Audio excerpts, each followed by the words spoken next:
Right, I'm going to go ahead and call to order this meeting of Tuesday, January 20th, a special session for us to talk about single plans and other exciting things. We will start with the Pledge of Allegiance. Please rise. I pledge allegiance to the flag of the United States of America and to the republic for which it stands, one nation, under God, indivisible, with liberty and justice for all.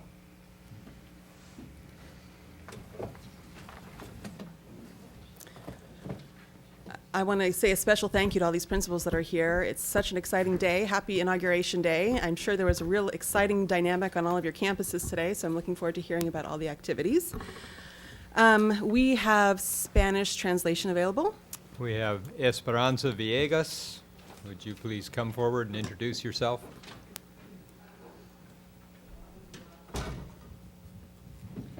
Buenas tardes, mi nombre es Esperanza Villegas y estoy aquí para traducir. Si alguno de ustedes necesita ayuda, me puede encontrar en la parte trasera de esta sala. Thank you. And we do have headsets available for the hearing impaired. Are there any public comments at this time? With none, we'll move on to the conference agenda. And first up on the conference agenda, B1, Report on McKinley Elementary School Quality Education Program. Robin Sawaski, our Associate Superintendent, will introduce this. Okay, as you can see from the agenda item, gives you a little bit of information about the Quality Education Investment Act program. And I know you're familiar with it. We've talked about it before. Emilio Handel, the principal of McKinley, is here to present his program and his plan. And that's one of a couple of mistakes or glitches in what you got as your plans in the packet that you took home. The McKinley plan was pulled offline, and it was last year's, and so it had Dr. Carney's name on it, and the data was old. The McKinley plan is the QIA plan. And as you can see in the title, it was the original front page. It is the single plan for student achievement as well as the QIA plan. It's actually a 3-year plan, and it's adjusted each year looking at data, and I won't go on and on because I'm sure Mr. Handel will be explaining that. But I want you to know that this is the plan, and so the thing you got is not. It was last year's plan. Do we have a new So one? we have a plan. Copy right here. One copy?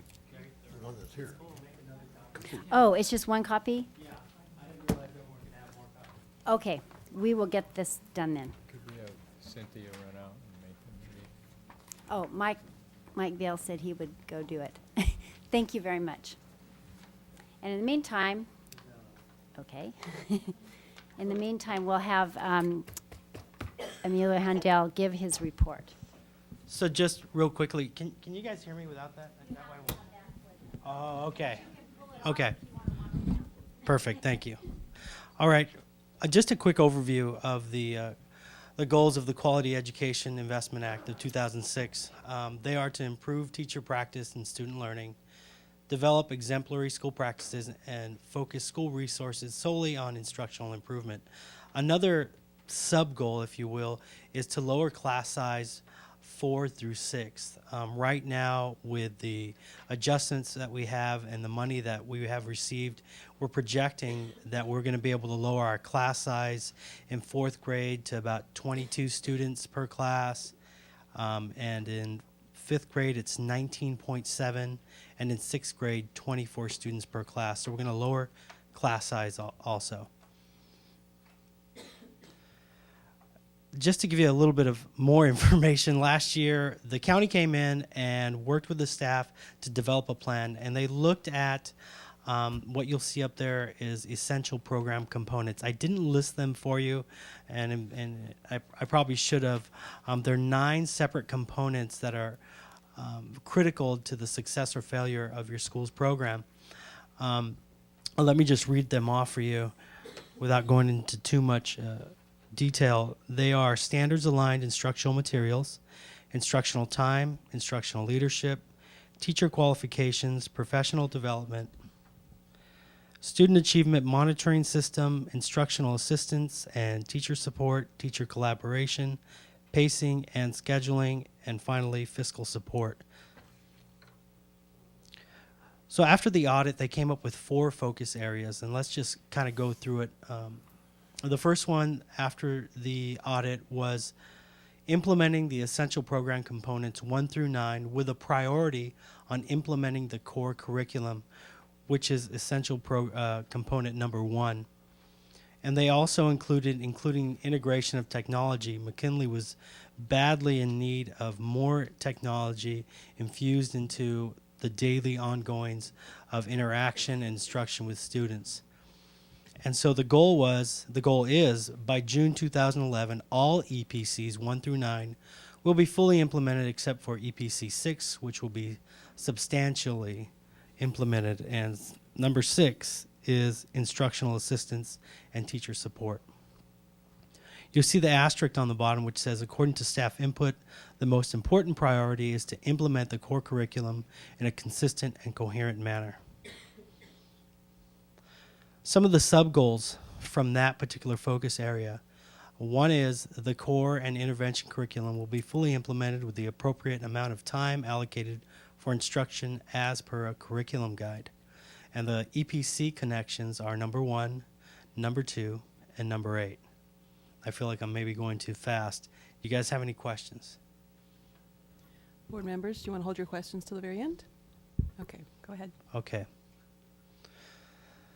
The next sub-goal of focus area number 1 is teachers will continue to promote a culture of collaboration through the professional learning community process model. The EPC connections are number 5 and number 7, which you see are assessment and progress monitoring, and number 7, teacher collaboration. So you'll notice there's probably 1 to 3 sub-goals for every focus area. 1C, teachers will participate in professional development that supports the full implementation of English language arts and mathematics programs, which specifically address instructional strategies that are proven by research to be highly effective with at-risk students and English learners, ELs. The EPC connections are number 3, which is AB 430, administrative professional development. Number 4, highly qualified teachers, which is the SB 472 for English language arts and math training, which I believe most of my teachers have signed up for already. Focus area number 2 and the SMART goal is designing and implementing a pyramid of interventions, also known as RTI, response to intervention. And at our school, we're also referring to it as response to instruction and intervention. So the goal is by June 2009, McKinley will have written into the school plan a pyramid of interventions that's progressive in nature and addresses the need of basic, strategic, and intensive learners in English language arts and math. Each intervention will have entrance and exit criteria as well as a means of monitoring progress. The sub-goals are there will be a coherent pyramid of interventions for non-proficient students, resulting in a system by which teachers can diagnose and respond to students who are not successful in the academic core. This pyramid will include basic, strategic, and intensive students in both English language arts and math. This system will be developed and piloted during this year, 08-09, and then be fully in place as the new math adoption is implemented in 09-10, and the new ELA adoption, which has been fast-forwarded, here it states 2010-2011. We're hoping for implementation in this coming year. So we'll fast-forward the bottom portion of that goal. The EPC connection is to number 1, core and intensive curriculum in English language arts and math. One of the things that came out of the audit in relation to this goal was McKinley School was not using grade level materials. Rather, it was using an intervention program for all students, which was not particularly effective nor appropriate. Focus area number 3 in the SMART goal, we're meeting the AMAO targets for English learners. The AMAOs are, I believe, annual measurable academic objectives. And there's compliance issues in this. I believe it's Title 3, yes. So the goal is to focus on improvement in teacher instruction. We'll be on meeting the learning needs of our ELs using research-based effective strategies, Classroom walkthroughs, formal and informal, will indicate that 100% of teachers on a consistent basis are using strategies that have been identified as school-wide focus areas. Progress will be measured by increasing the percentage of English learners meeting AMAO number 1, 2, and 3, with the goal of reaching California Department of Education benchmarks by 09 and 2010. There are 3 separate goals. The first goal is having all your English learners move up one level of proficiency in their English language development. Another goal has to do with students reaching full English language proficiency, moving out of the being considered an English learner. And the last one has to do with AYP, which is whatever the percentage of this year. I believe it's like 45% of our students, including our subgroups, have to be proficient or advance on the California state test in English language arts. So those are the 3 goals.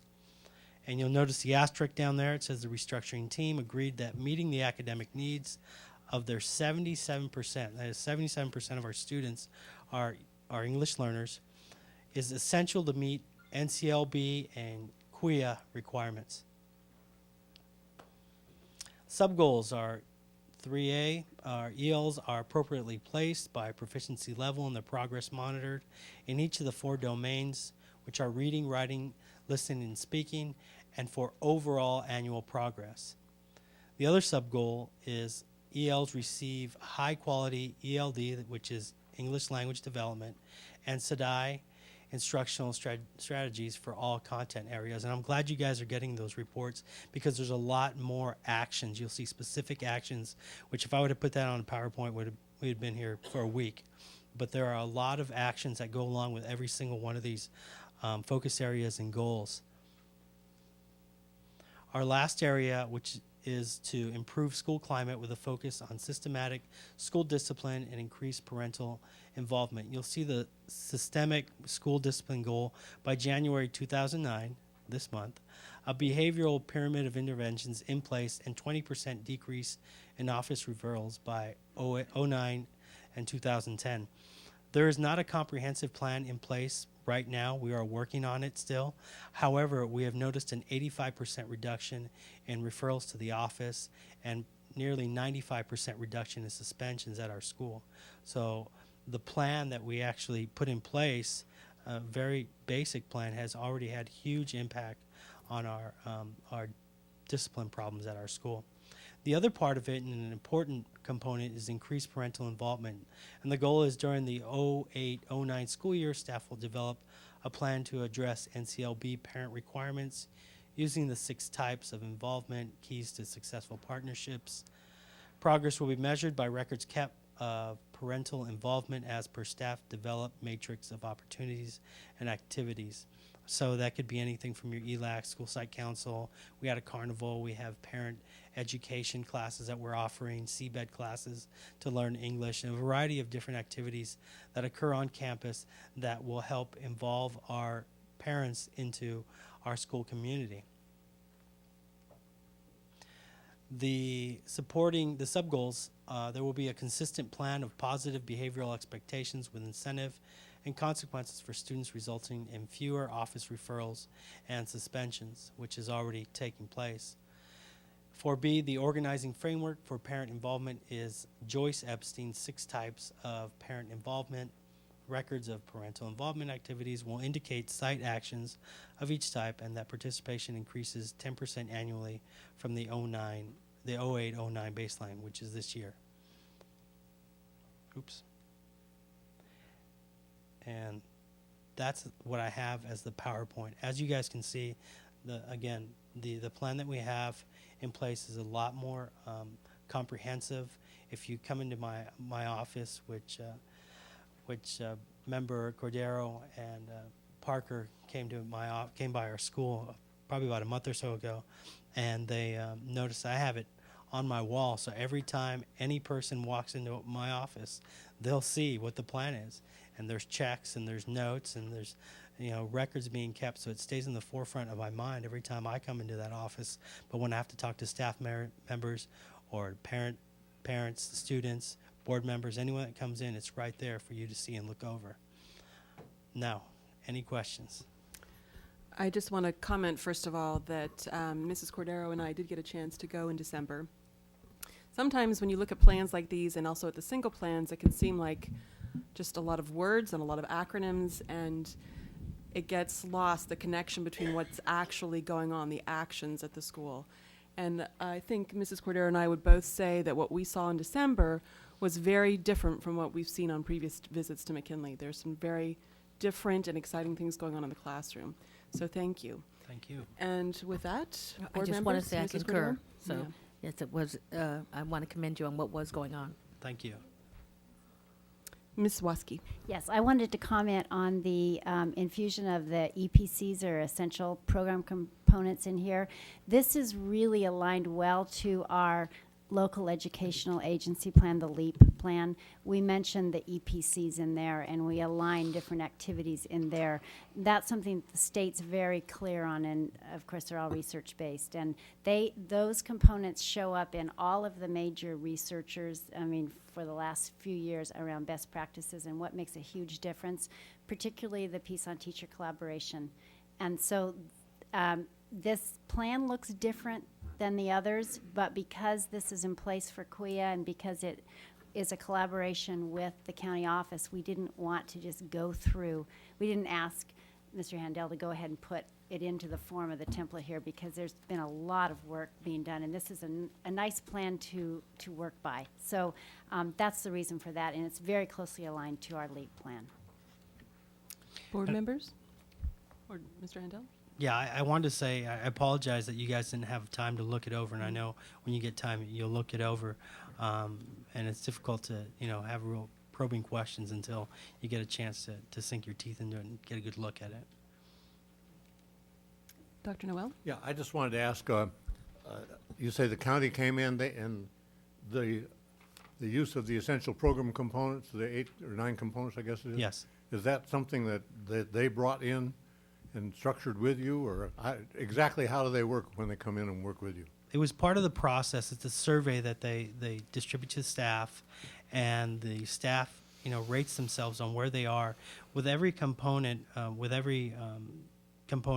there are several different criteria that go that they have to check off and really reflect upon and see if it's being implemented. Now, if they get to, they'll get to a point where they're seeing where they are in terms of the scale. It's being fully implemented or not implemented at all, and there's a scale. I think it's from 1 to 4, and they rate themselves, and then they make goals according to this survey. The county came in, gave this survey, and they wanted evidence. They took it back to staff. This is really a plan that came from our staff, and the county served as a facilitator. They did a wonderful job of facilitating the process and guiding our staff at the time through this process and coming up with these goals. But yes, it is part of the process. So the nine essential program components are the center, they're the framework within which this happens? Yes. And is that, that's by virtue of it being a PI school, or just?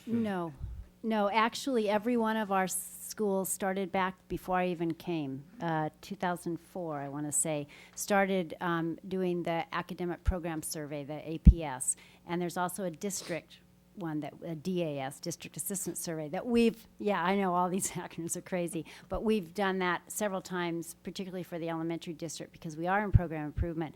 Program improvement sites and districts are required to pay more careful attention to those essential program components, but every school in our district does those regularly, and that's part of the needs assessment that you do with your school. And so we've done them several times, and particularly program improvement schools have done them every year for sure. And that's what and the county office uses that as the basis for their comprehensive program reviews. Santa Barbara Junior High, La Cumbre, many of our schools have had the county work with them, and that's the basis, the foundation for seeing where the gaps are. If this is what best practice is, where are we? What does everyone think about it? And how do we build a plan to get to where we need to be? Thank you both. And just to further expand on it, we will be taking it every March to see what the progress is, or the progress we've made in relation to each one of the EPCs. Any other board members? My one quick question on this is that This plan doesn't have any money attached to it. And I'm just wondering what the CDE requires in terms of. when you There is pres- a budget piece that Uh-huh. I will send. That's my fault. Yeah, I saw that the funding amounts are not shown. We will get those amounts to the board. We'll put them in the board brief. You need to know what the Title I money is going to, what the QIA money is going to, what amount is going to class size reduction. It is significant at the school. What amount is going to planning, what amount is going to training. All right. Thank you, Mr. Thank you, Handel. guys. And we will move on to B2, report on single plans for student achievement. Well, this is a change in format this year. New board members may not know that in the past, we would go through, excuse me.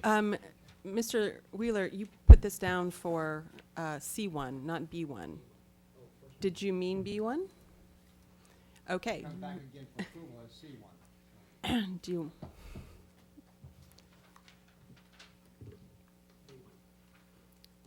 All right.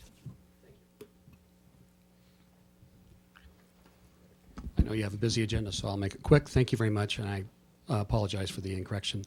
One of the other things that McKinley has done is they have entreated and worked with SBTA and CTA in partnership to do a couple different trainings, including some of the pyramid of intervention things, but more importantly, the school site council training that they'll be doing in the next month. I think will be an excellent opportunity for them to make sure that their school site council is functioning properly, is involving parents, listening to the certificated staff and classified staffs that are on there, and spending their money in accordance with the way and restrictions of the law. So I would encourage, Brent Milholland is here, Monroe has done that training, and there are a lot of other sites here and principals here, so I would like to invite them to also come forward and contact SBTA in terms of bringing in some highly qualified and state-level trainers to do that site council training. So thank you very much, and I apologize again. Thank you, Mr. Wheeler.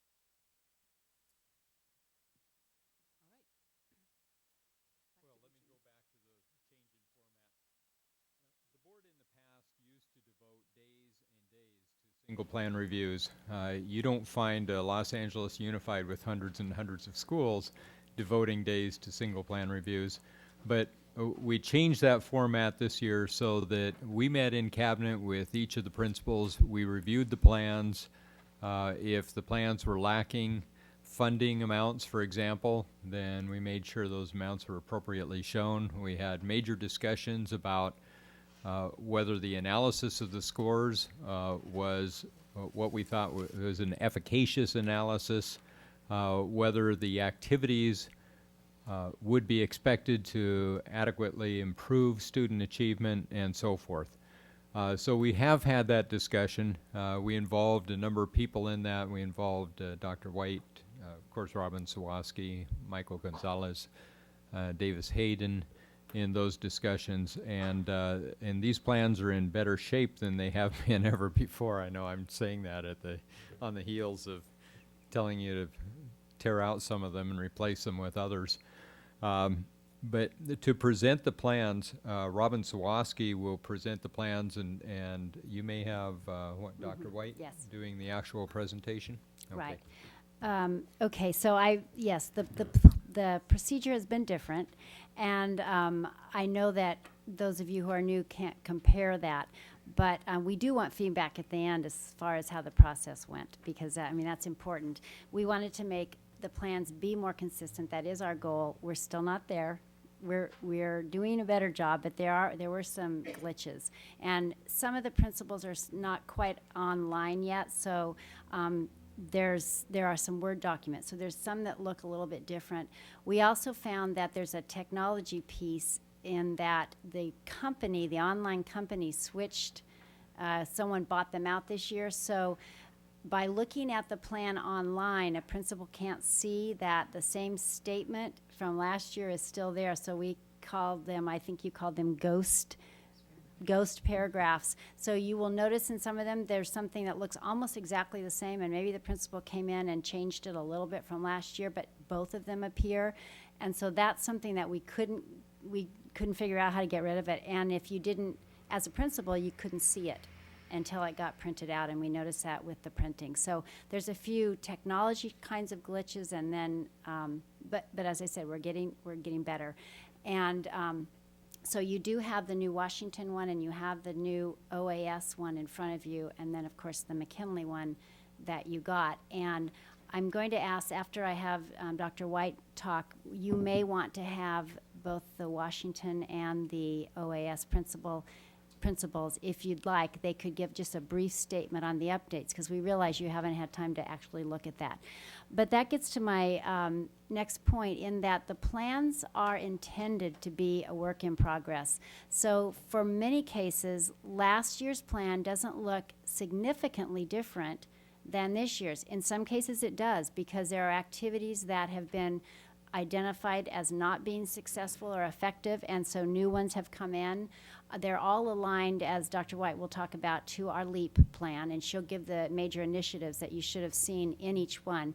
But each plan, of course, is governed by the site council. That's a group of parents and staff, and so and each school is a different community. So as much as we try to have consistency in the plan itself, many of the activities, of course, and even the way that it's written will be different, and and it needs to be that way. As far as being something that, it's never going to be a final product. It's always going to be a work in progress, as it should be, because as we identify, we look at data constantly, we use our benchmark assessments, we need to change and tweak, because the plan is just that. It's moving forward, and as we find that it's not working, we need to adjust it. With our spending freeze in place, all the plans are going to have to be modified, and we don't know to what extent yet until we get more information from Eric Smith. So that's something that, different things like that happen yearly. So Cynthia, I'm going to let Cynthia introduce the plans now, and she'll talk a little bit more about the CDE requirements, about the LEAP plan major adjustments, and anything else, that you have questions about before we ask of questions of each section. I think elementary, junior high, and then high school. Okay. Dr. White. Good afternoon. Thank you for having us today. We, as a group, have worked very hard on our single plans and are very proud of them. And as Robin mentioned, these plans are guided by the LEA plan, and the LEA plan is the district plan. We refer to it as the LEAP because it's the local education area plan. So you might hear a teacher talk about the LEAP committee, because there's a committee that works on bringing the plans into line and works on the major initiatives in the district, and again, the 9 EPCs that were mentioned in the QIA plan. The major initiatives that you'll see across all the plans, and that's from kindergarten through 12th grade, are data-driven instruction, so using the data to inform the instruction. And that means that the principals and their school site councils have looked very carefully at their data, and that's not just their CST data and their EL data, but they look at test scores that the teachers are looking at by grade level in the elementary schools and by groupings in the secondary. So the algebra teachers are looking, for example, at an interim benchmark and looking at what they can do to improve the instruction so that the students are achieving. You'll see systematic ELD. You'll see programs to help the English learners. You'll see, as Mr. Handel mentioned, response to intervention or pyramid of intervention mentioned across the plans. You'll see support for struggling students, and you'll see support for students who have yet to pass the exit exam and students who are in danger of not passing that exit exam. You'll see the 9 EPCs, and each plan will have a unique voice. And the reason that it does, as Mr. Wheeler mentioned, is that a school site council is shared governance with the parents, the teachers, the classified staff, and the principal, working together to build a plan to meet the needs of each school. So that shared governance is by ed code, so that's not something that we can get exact uniformity in the plans. And finally, you'll see across the plans a very honest evaluation of how the schools feel that they are doing in each one of the areas of reading, language arts, math, English learners, and with safe and drug-free schools. My role with the principals is to act as a critical friend, to help to support them in sometimes moving forward when they don't think they're quite ready to do that. And also my role is to be sure that the funds are spent in compliance with state and federal regulations. I'd also like to mention that Mr. Gonzalez and I attended a conference earlier this year, and the federal government comes in often to California and finds certain pieces of the way that we do things out of compliance. And so it seems like we have floating rules. But what in fact is happening is that we're coming into more alignment in California under No Child Left Behind.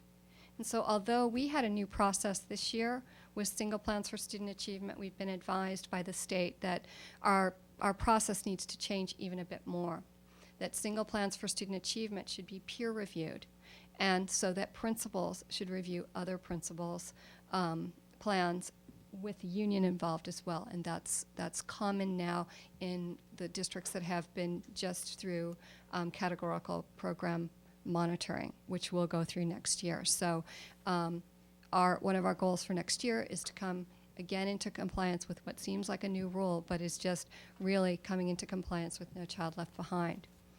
The plans that you have before you reflect the hard work of all of our principals. And so at this time, I'd like to present the plans to you and ask for your approval.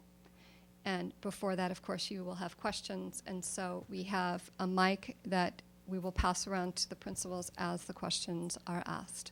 Thank you very much. Thank you. For those of us who have been through this before, this is quite different. And so I'm not sure how the questions are going to go this time round, but what I would like to do is see, what I thought we could do is if you have questions about elementary, we could do elementary questions first, then junior high, and then high school. But I'm not sure if that's the way you structured your questions. Do you have questions about specific schools, or is it more broader themes that are K-12? Yes. Both. So we will do, first of all, can we go ahead and have OAS and Washington come up and just give a quick synopsis of the changes to the plans? As they're coming up too, I want to say that it was a technical problem in our office. It wasn't like, the plans were there, but they got pulled offline, and the person who pulled them off didn't know that the copy was sitting in the office ready to be copied off. So I apologize for that. It's not the principal's fault. Okay. Okay, this is Alex Tashma. She is the administrator at Open Alternative School, and it's a shared leadership, but she has her administrative credentials, so she is the acting administrator, and she has a partner that's also a head, kind of head teachers together. So Alex. Hi. The major difference in our plan is we have a very small percentage of English language learners. We have not done well by our English language learners in the past. And if you see last year's plan included, one of the target goals was improving their scores. They have not substantially improved.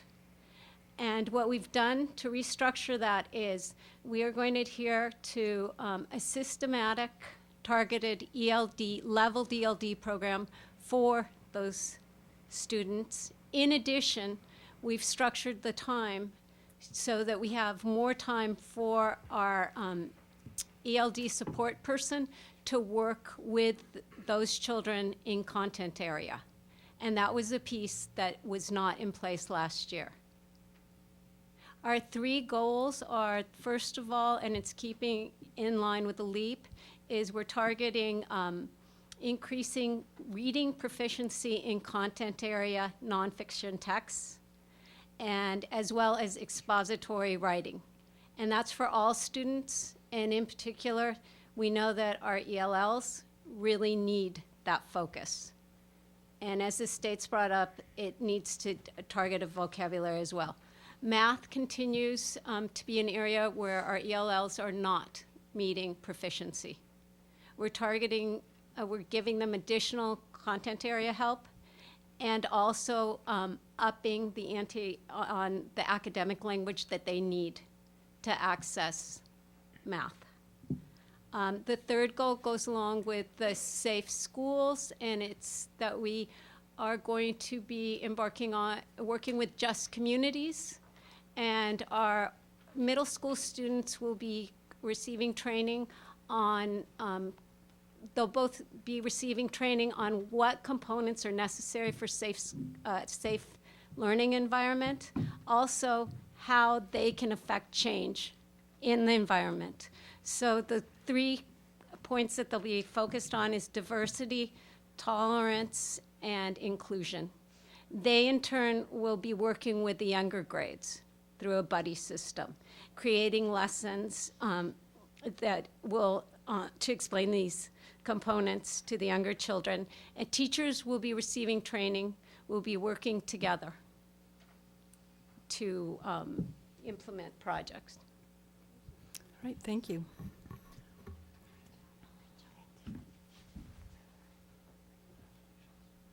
Good afternoon.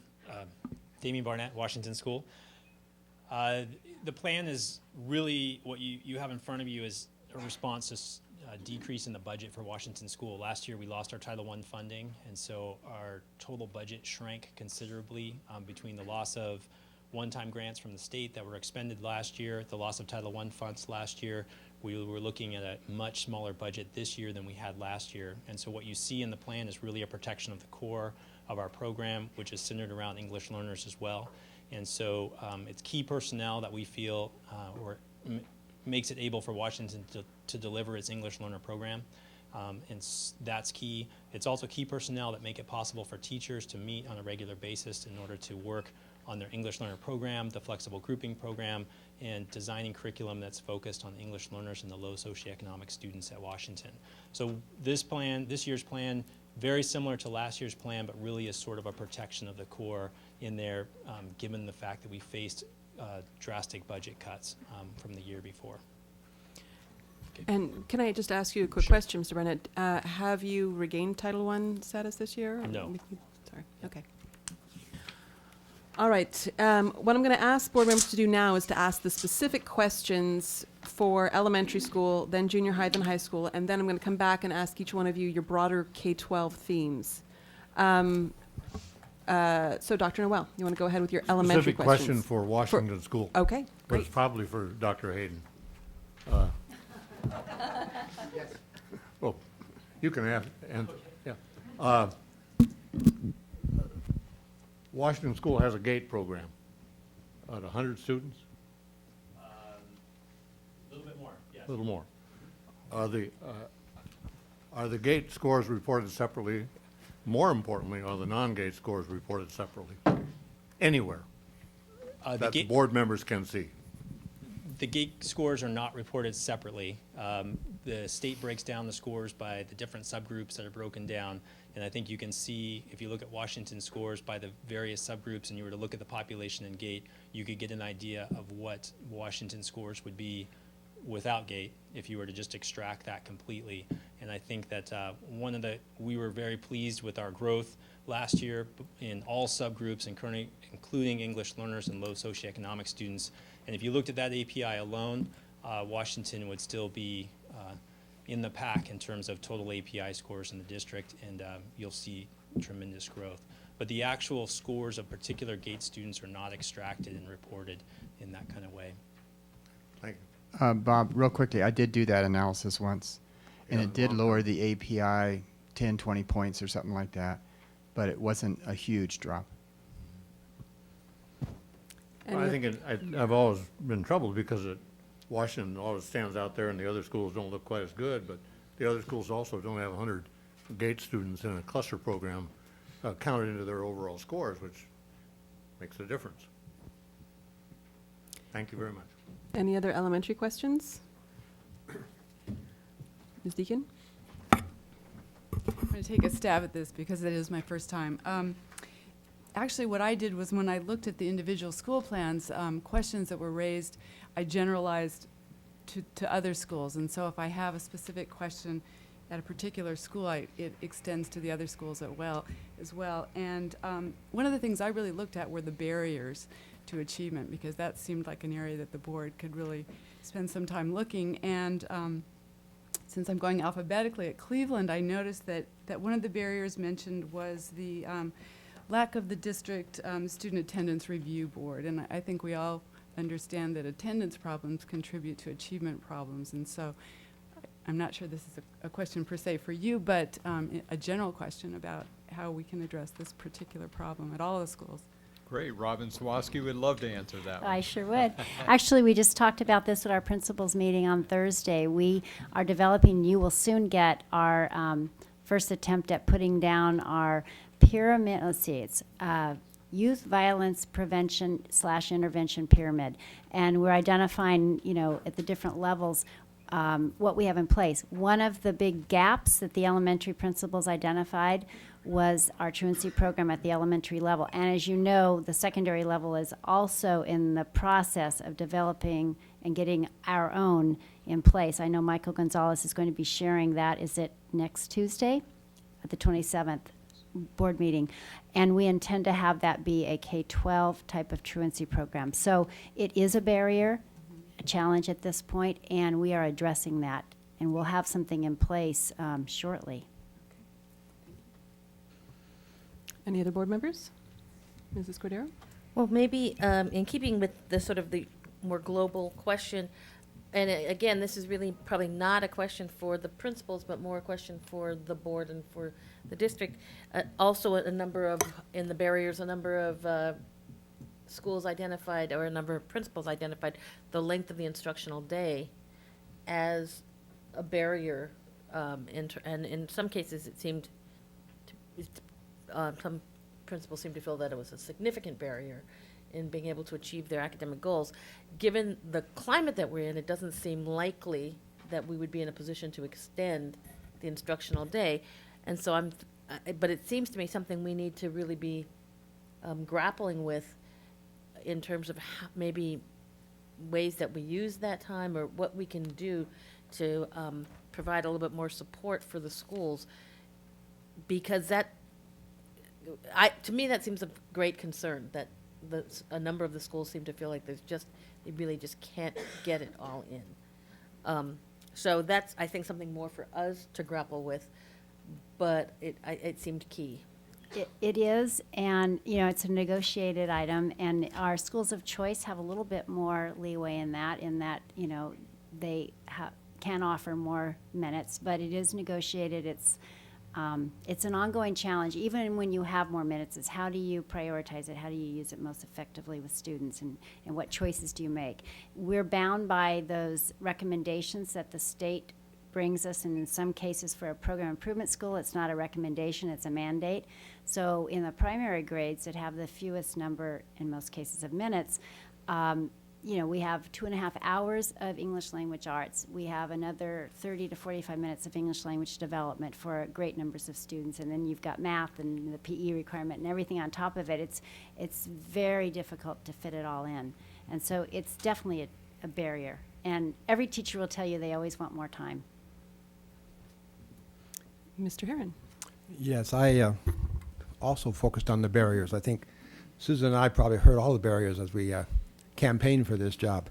And so the barriers to me were, being new at this, easier to comprehend than all the numbers. So I'm going to look to others to do the numbers, and I'll learn those. But I was struck also by the issue of time. Time for principals, time for students, time for collaboration, time for interventions, time for parent involvement or lack of parent involvement, all the data, lack of data. There seemed to be a theme. And I noticed a couple schools at least, I think it was Adams and Franklin that I hit first, have something called time to teach programs, which, if I understood it correctly, was, okay, we only have so many minutes, how do we make those effective?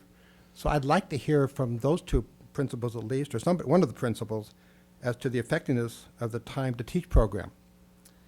I also noticed in a few schools that there was an overriding theme, and I think, Bob, this is your theme, expectations of success. And in one of them, expectations have dropped. Almost like we no longer have that expectation. And so if anybody wants to amplify on that, I'd like to hear a little bit more about that. I was also curious, there were a couple I read where there's too much community involvement. We want the community out of our life, which really surprised me. Now, I know you don't mean it exactly like that, and I do know the basic behind it, but partnerships now are more important than ever, I think. And so there's got to be some way to create partnerships without it being overbearing. And so I'd like to hear anybody talk about that if possible. How much is too much community involvement? All right, well, briefly, I think those principals know who you are. If you'd like to get the mic passed to you or just come over to the side. So Casey Kilgore is coming up, our principal from Franklin, and I know that Time to Teach, and Marge Variano is coming up also from Adams. Time to Teach was started in Franklin and then moved to Adams. So Casey? Yes, we have a liaison through the Central Coast who comes down and works with us. She did a whole professional development before school started. Time to Teach is the idea that you have more time to actually instruct, so there's more expectations with less interruptions is kind of what our staff new motto is. There's different in-class incentive programs and ways to redirect behaviors, and then there's other steps throughout. So it's an intervention program that starts at the classroom, starts at the child, and then goes throughout the school.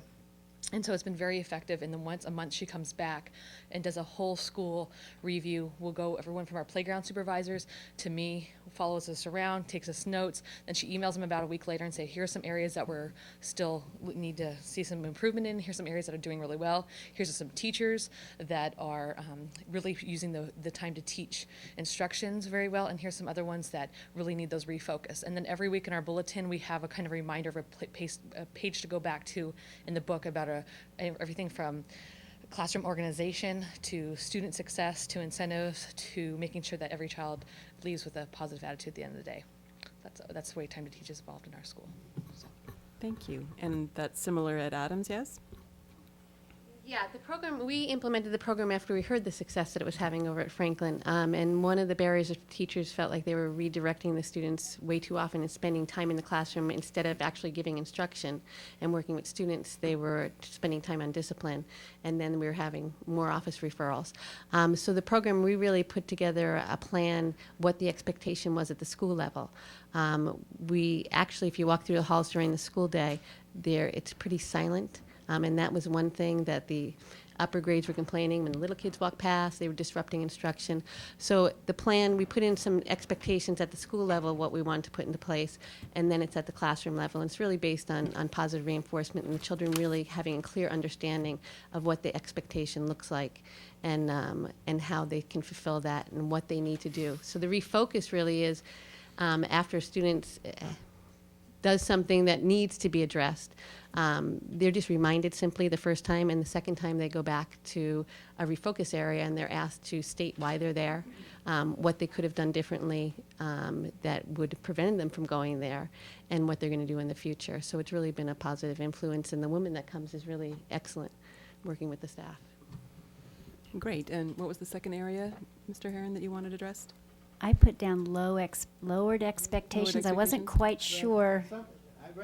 Maybe that, I could do it. yes, okay. This is my first year at Franklin, and probably part of the site plan that you are referring to, we had under 100, we had about 80 children advanced or proficient from 2nd to 6th grade throughout the school at Franklin.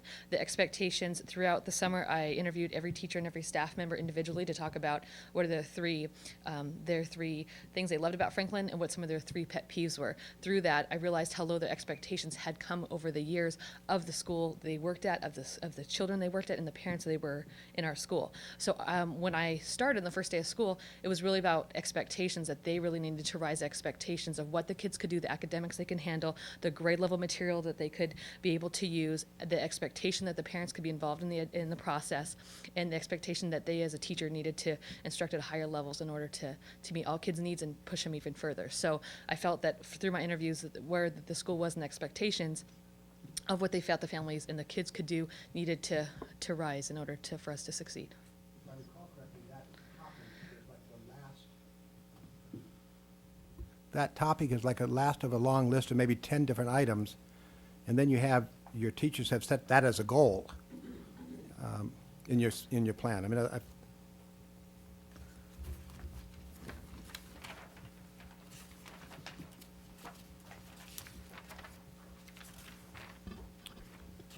On the summary page, on the first sentence, talks about a little bit about how the lower expectations and. No, but you also made it- have a goal that expectation of success is paramount, don't you? I believe so.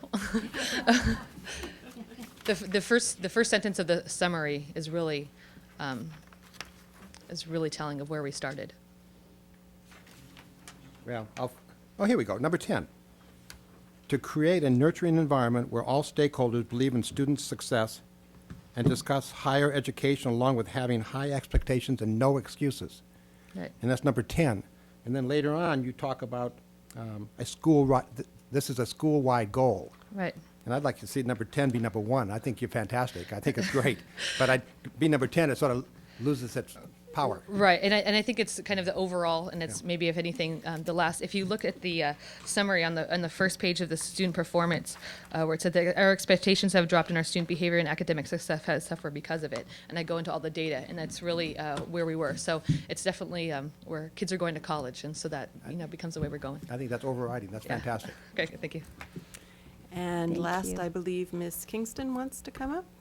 Oh, Or who about, else? I don't know, it was about, It there was a about question not about wanting partnerships. It was about not necessarily wanting the community in the school. There's a couple of them, and yours, I think yours might have been one, yes. Yeah. I think there's another principal, a couple principals maybe thought the same thing. I think I know where And it was this is about the going. time, really, more than. Yeah, time Yeah. it takes. There's not enough time for Well, I think doing when you're what you at do a best. PI school, it's very clear what our mission is, and it's teaching and learning. And I think it's a very complex, and sophisticated thing to do these days with kids who come from diverse backgrounds. I put that in the plan because we have lots of partnerships, but I'm not always sure that the same focus and urgency we have and our mission matches. And for that reason, we have a strategic plan and a vision, and it's meant really to set some boundaries around what's important to us as a school community. And that isn't always met in a welcoming way with community members who have their own agendas. So it's not that I wouldn't want partnerships, we have lots of them. It's just that as we hone in on our core mission and get super focused, there isn't always room for that in a school, and I think that's appropriate. Thank you. In fact, that's one of the downfalls of many schools and districts, and there's often a picture of arrows going in the right direction, and if they're not all aligned with with the mission and the vision, it's causing distraction and it causes more harm. Good, thank you. I want to chime in that I noticed with the barriers, the fascinating thing for me, and this was K-12, was that so many schools, I think of them, especially up at the district level, I think of them having very similar populations and similar needs and barriers across, but school site councils had very different opinions about what their particular school needed and what the barriers were, and so that was really interesting to see. A couple comments that I would like to hear are, last year we had 2 elementary schools. We have 3 that are currently program improvement. We had 2 that were at risk that had not made AYP, and so I really want to thank Monroe and the Community Academy for the hard work that they did last year to make AYP, and I really think that was terrific. We have 4 district schools in the elementary district that are at risk of program improvement this year: Peabody Charter, Cesar Chavez Charter, Adams, and Cleveland. And Peabody Charter and Cesar Chavez, obviously they aren't here, but I would love to hear from Ms. Veriano and Mr. Vail about, just very briefly, how you've talked with your staff about where you are in terms of not making AYP, the risk of program improvement. I didn't see that necessarily addressed in your single plans. So could the 2 of you just speak briefly to that?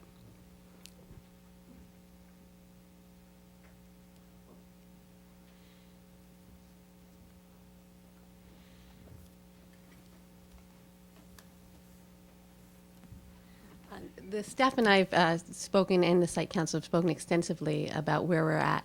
And what we really did is look at the data from the STAR assessments and where the areas of weaknesses were. So I've spoken to the faculty about we need to identify where those areas of weaknesses are and how we're going to address them. We've done that as a faculty, and we've done it as grade levels. And there is an action plan at every grade level, the things that they're going to put into place that are going to address the assessments. And ensure that the students are more successful on the assessments. So really putting the action plans into place and talking about what the effect of being in program improvement means. And we haven't had an opportunity to meet and find out exactly what the data is and which groups. But we've talked about looking at the below basic and the basic students and which students we're able to bring up and how we're going to be working with those students. Is that what you're looking to find out? Yeah. And Mr. Vail?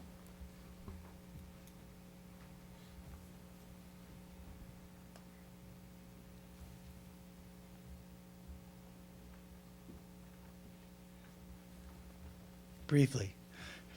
Briefly, Mr. Vail. Well, in addressing or in analyzing student achievement at Cleveland School, we've continued to do what we've done for the last almost decade, and that we set aside time at the very beginning of the year, actually mid-August when STAR results actually first come out, and we analyze and we disaggregate testing results. That forms the basis of long conversations among staff members, which I get to participate in. And we found good news. We found news that our math achievement of our students continue to be very, very high. 56% of the students achieve proficiency. Over 50% of our fifth graders achieve proficiency or greater in science. But what's stuck out at 23.8% was the fact that our English learners continued not to thrive as measured by the STAR in specifically the area of English language arts. The staff, each grade level then devised a plan how we were going to address that. We focused in two basic areas. One, we felt that the need for more intensive English language, more effective English language development instruction was essential for our children to do well in an English language arts state assessment. And so we developed professional development activities with the district and with others to strengthen our teachers' knowledge of effective instructional practices in the area of English language development. We made it a year-long series of workshops. We meet, each grade level meets on a monthly basis with our district teachers on special assignment, specifically focused on planning of ELD lessons for various linguistic groups at each grade level. Third grade teachers specifically looked at the alignment of our English language development groupings and the connection between those groupings and the instruction they received with the levels of success in the English language arts. And so children have been regrouped at Cleveland School, particularly in third grade, and those two, the linguistic groups, stay together for both English language development as well as English language arts. They are flexible groups as children move from one group to another, but we're hoping that we can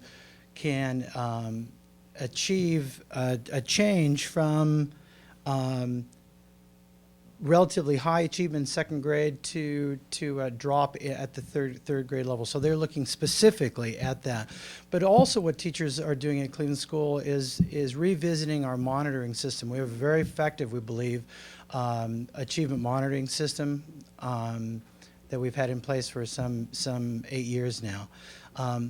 What has been missing, we believe, as a staff is a specific focus on the weekly academic growth of English learners. And we've tended to be more global, looking at how all students are doing. All students met the state and federal benchmarks. English learners did not. So we are in the process on a weekly basis of looking at how are English learners doing in the Reading Language Arts program and assigning what we call utilizing what we call reteaching time, which is on a weekly basis for English learners to be retaught and to receive both during the school day as well as after school. So we place more focus in that area. Okay, thank you. Let's move ahead to any questions for junior high principals. Ms. Deacon. But I want to ask a macro question Oh, first, a if I macro can. question. The district seems like we pretty much put our eggs in the professional learning community basket and teacher collaboration, and that's really reflected in these plans. I guess what I'd like to hear maybe some specific examples of how that's translating into improved instruction. How do you move from these communities into what's actually happening in the classroom? And I don't know if anyone would like to address that, but I would like to hear that. I think particularly at the junior high level, that would be great. Perhaps before these principals speak to that, maybe I should give a quick review on our overall test results, because the answer to that is a rather broad answer. And, well, just sit down for the moment.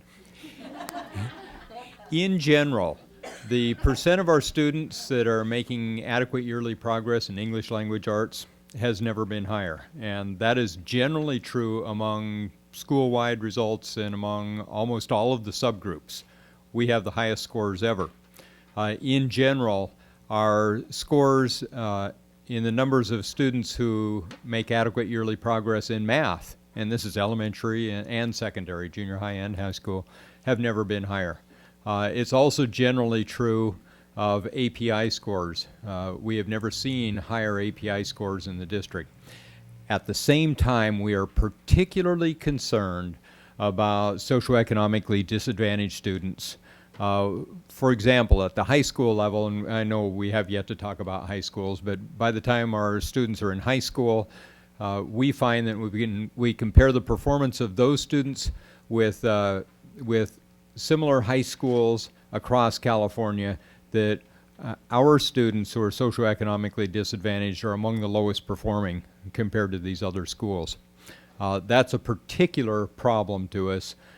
It's more pronounced among socioeconomically disadvantaged, and even though our scores are increasing for socioeconomically disadvantaged, for Latino, for English learners, for students with disabilities, tremendous improvement. Even though that's happening, we're particularly concerned about our underperforming students.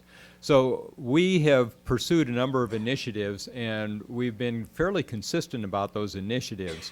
And professional learning communities is one of the big ones that we have pursued. We've also pursued equity education.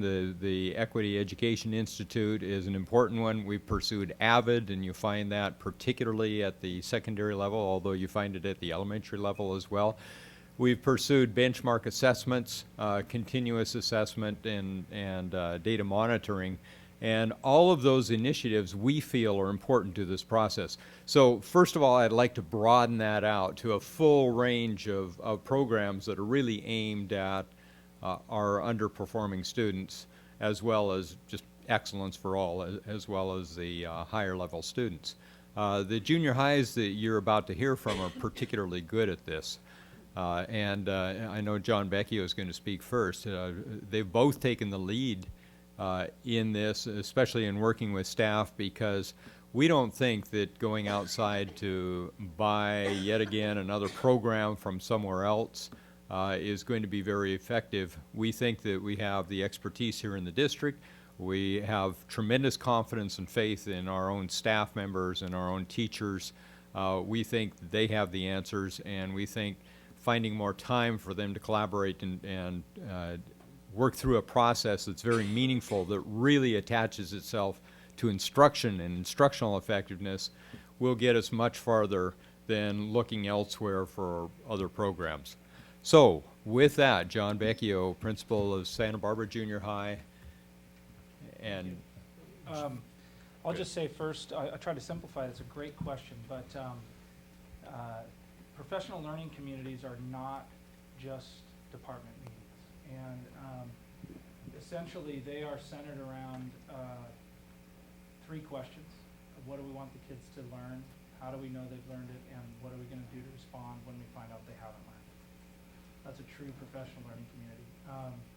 And within those PLCs, like at our school, we have 8 of them. They're all 4 core subjects and at each of the 2 grade levels, so that's 8 teams. And I'll give you 2 examples of that'll help you realize how they actually impact instruction. But delivering the common assessment is the very basic tenet of a professional learning community so that they can then have information to deal with, to talk only in those team meetings about curriculum, instruction, and assessment. And so a couple examples. One, this year our 8th grade social studies team,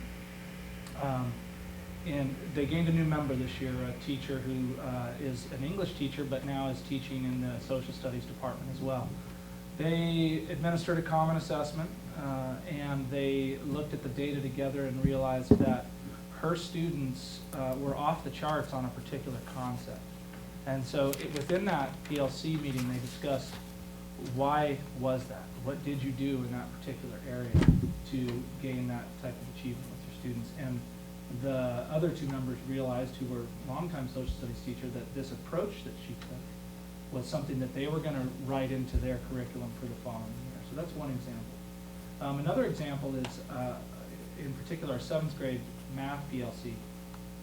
They are, they have their pacing guide and they have their common assessments that are more frequent than quarterly now.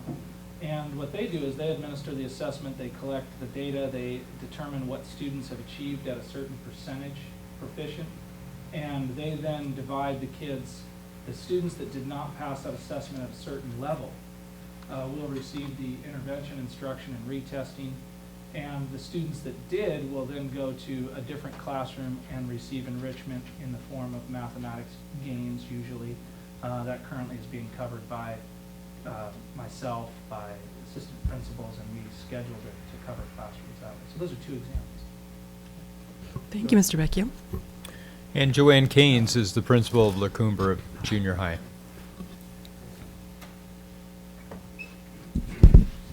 Good afternoon, pleasure to be here. And I won't repeat any of the things that John Becchio. Both Santa Barbara Junior High and LaCoumbra are on the upward slant.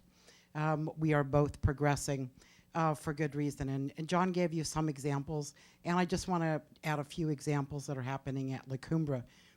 For example, all of our students who are below proficiency, we've given them extra time, and we've put them into a core English social studies taught by the same teacher. And if they're below proficiency, they have an additional period, which would be for reading or ELD specific instruction.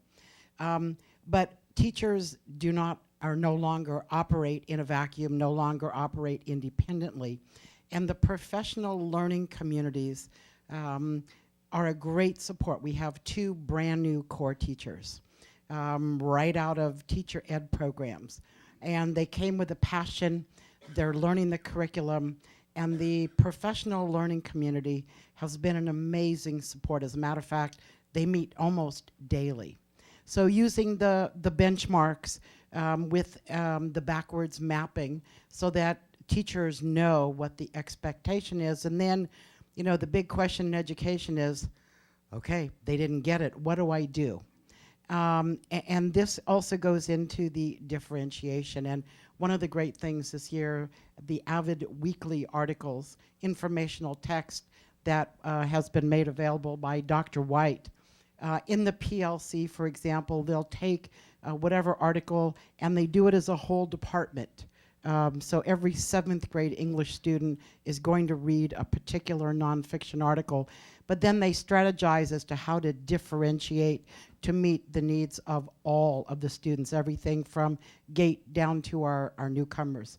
Very effective, requires time, and then we also try to provide a common planning period. Very, very effective. Thank you. Any other questions for junior high principals? Dr. Noel? I had it listed differently in my notes, but I really appreciate the issue coming up about professional learning communities, about these, a number of these things. And the overarching question for me, I counted 5 in your list, Dr. Sark. The overarching question for me is,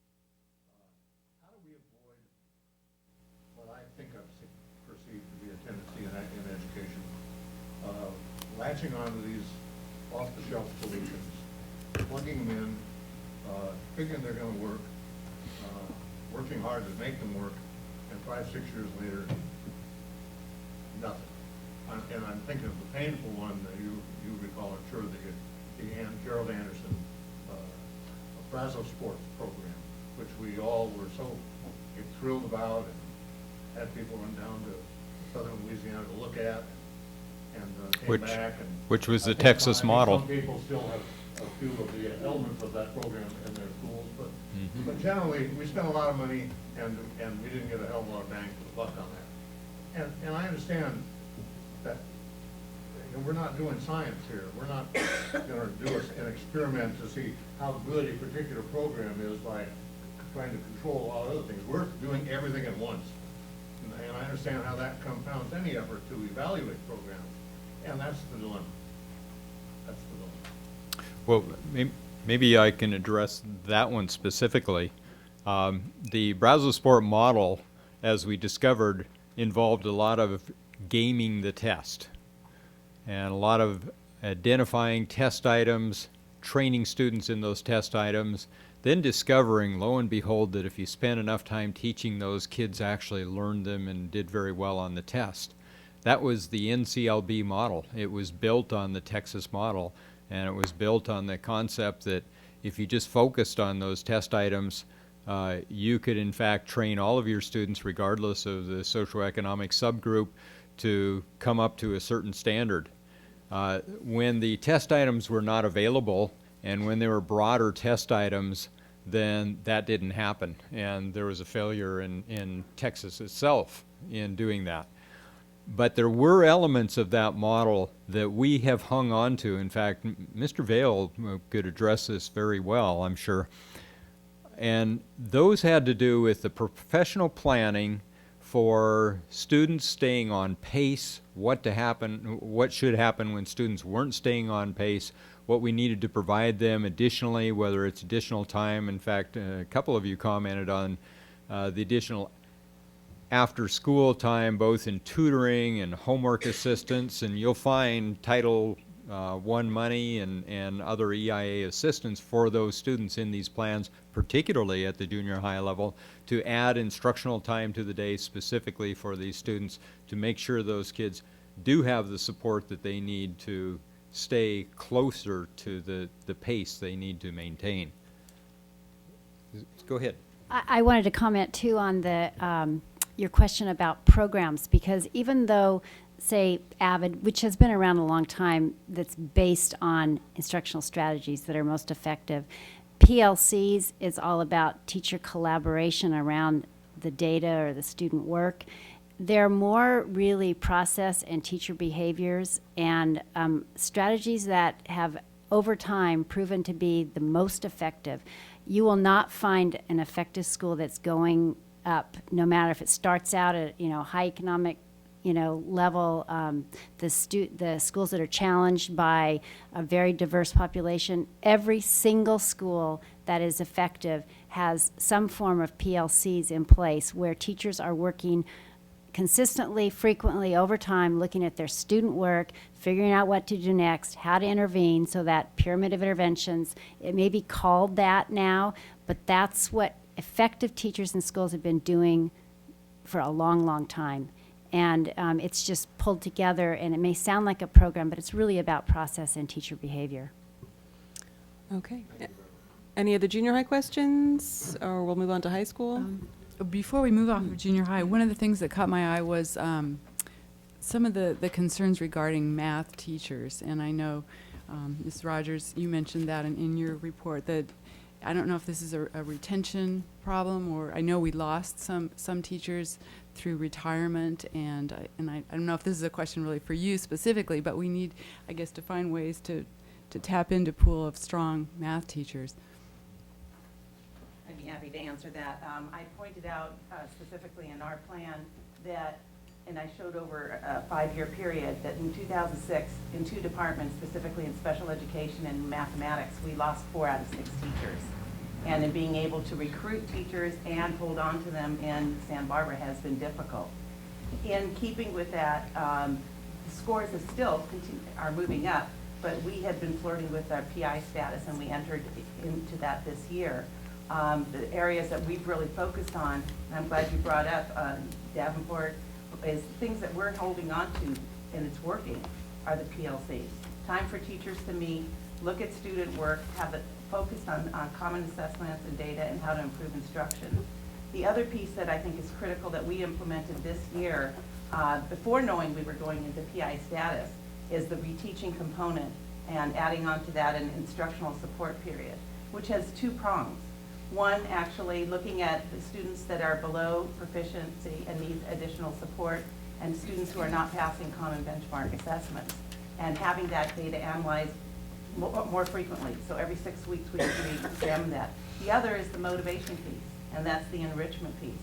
If we're on target, and it changes every 6 weeks, and it doesn't matter if you're a GATE student, college prep, resource, special education, all the way through EL. I think what we're doing differently is that we're really breaking down subgroups and examining data and looking beyond just one population of students and being able to move forward. And it is making a difference. Thank you. Mrs. Rogers, I just have a quick question for you as well. I noticed in your data that the special ed scores really took a precipitous drop. And you mentioned in your plan that you're the only junior high that hosts 3 severely handicapped classes in the CTE program. Correct. And I'm wondering, given your demographics, et cetera, what is it that you see as sort of hopeful, or how are you, in terms of trying to bring those scores back up? Well, a big concern is we have 15.9% special education students. We do have the SH Severely Handicapped program, the county program of emotionally disturbed, as well as special education students. We're the only site that has that. The difference of what we're doing this year in comparison is I'm really incorporating the special education teachers, specifically in the core special education classes, into the PLCs, getting outside of special education and really examining best practices. The other is, and that thanks to Dr. White's initiative in helping with the AVID program, we're revamping our individualized instruction classes, and we're AVIDizing them. I'm real excited about it. So all the special education teachers have been trained in AVID, the instructional assistants have been trained in AVID, and we're really looking at the AVID model in working with that, as well as having teachers, the special education teachers work with the ELD English department and the math department specifically. We will, by the way, bring a board presentation on AVID to the next board meeting. Great. Mr. Heron. Yes, I noticed in a lot of the plans at all levels, the topic of communication, and I don't really need any input at this meeting on that, but I noticed that in the 2009-2010 focus goals was added a topic of better communications between the district, the staff, the principals, the teachers, the parents, and so I know that issue is going to be worked on, and I hope we start it now, not wait till 2009 to 2010. So I hope you see a better level of communication from all of us and from you back this way. So the whole area of communication, a lot of plans, people say we need more and we need better, we need more. So I think that's going to be worked on. What I noticed, I think, in last year's plans versus this year's plans, although I didn't go back and specifically check, in last year's plans I saw a lot more sort of comments about lack of technology. And in this year's plan, I didn't see that as much. I got the feeling that maybe we've turned the corner on technology, and some of you will disagree with that. But I noticed, Ms. Keynes, you're integrating your entire junior high with technology. And I forgot to mention in elementary schools the fact, and I want to compliment Ms. Alsinger and Mr. Barnett along with Cesar Chavez, getting that grant to get technology. And the Santa Barbara Academy's section on technology, if you haven't read it, you should read it. It's beautiful. But what about La Cumbre and 185 computers being integrated into all sections of your system? Absolutely. We are a techno school with an enrollment of 480 students. we have 3.5 fully networked computer labs that are that have been donated or purchased within the last 3 years. Especially in a low-income school, technology skills. I mean, that is the future. Keyboarding, all of our work that's done through the English and Social Studies department, it's all done on computer. And we offer computer from 8 o'clock in the morning all the way till 5:45 in the afternoon. It's a critical skill. It's a mission critical for students to be successful high school and beyond, and we're happy to offer it. Good. Thank you very much. All right, high school questions. Are we going to let the principals off this easy? I have questions. Dr. Noel. Yeah.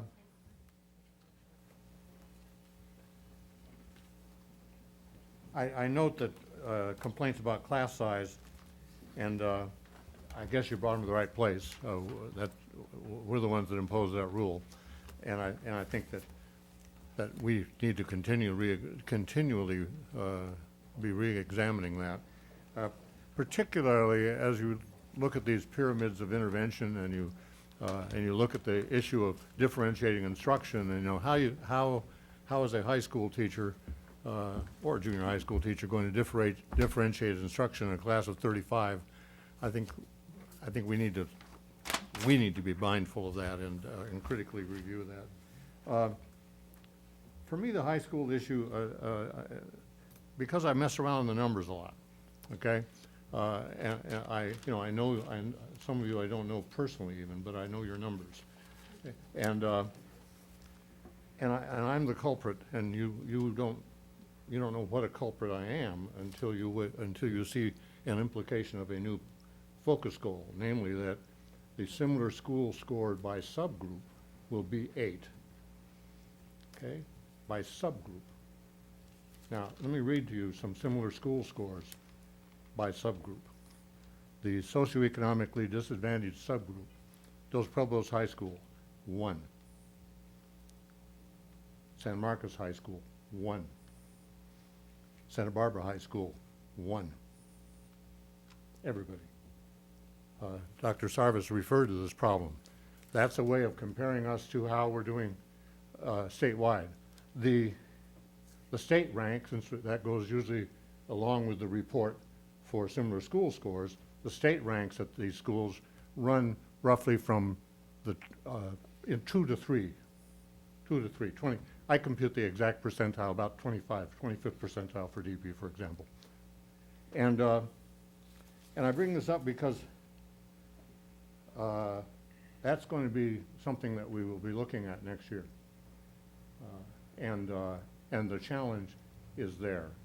I don't know the solutions. Obviously, if any of us had solutions, we would, not be here. We'd be out with you, trying to implement them.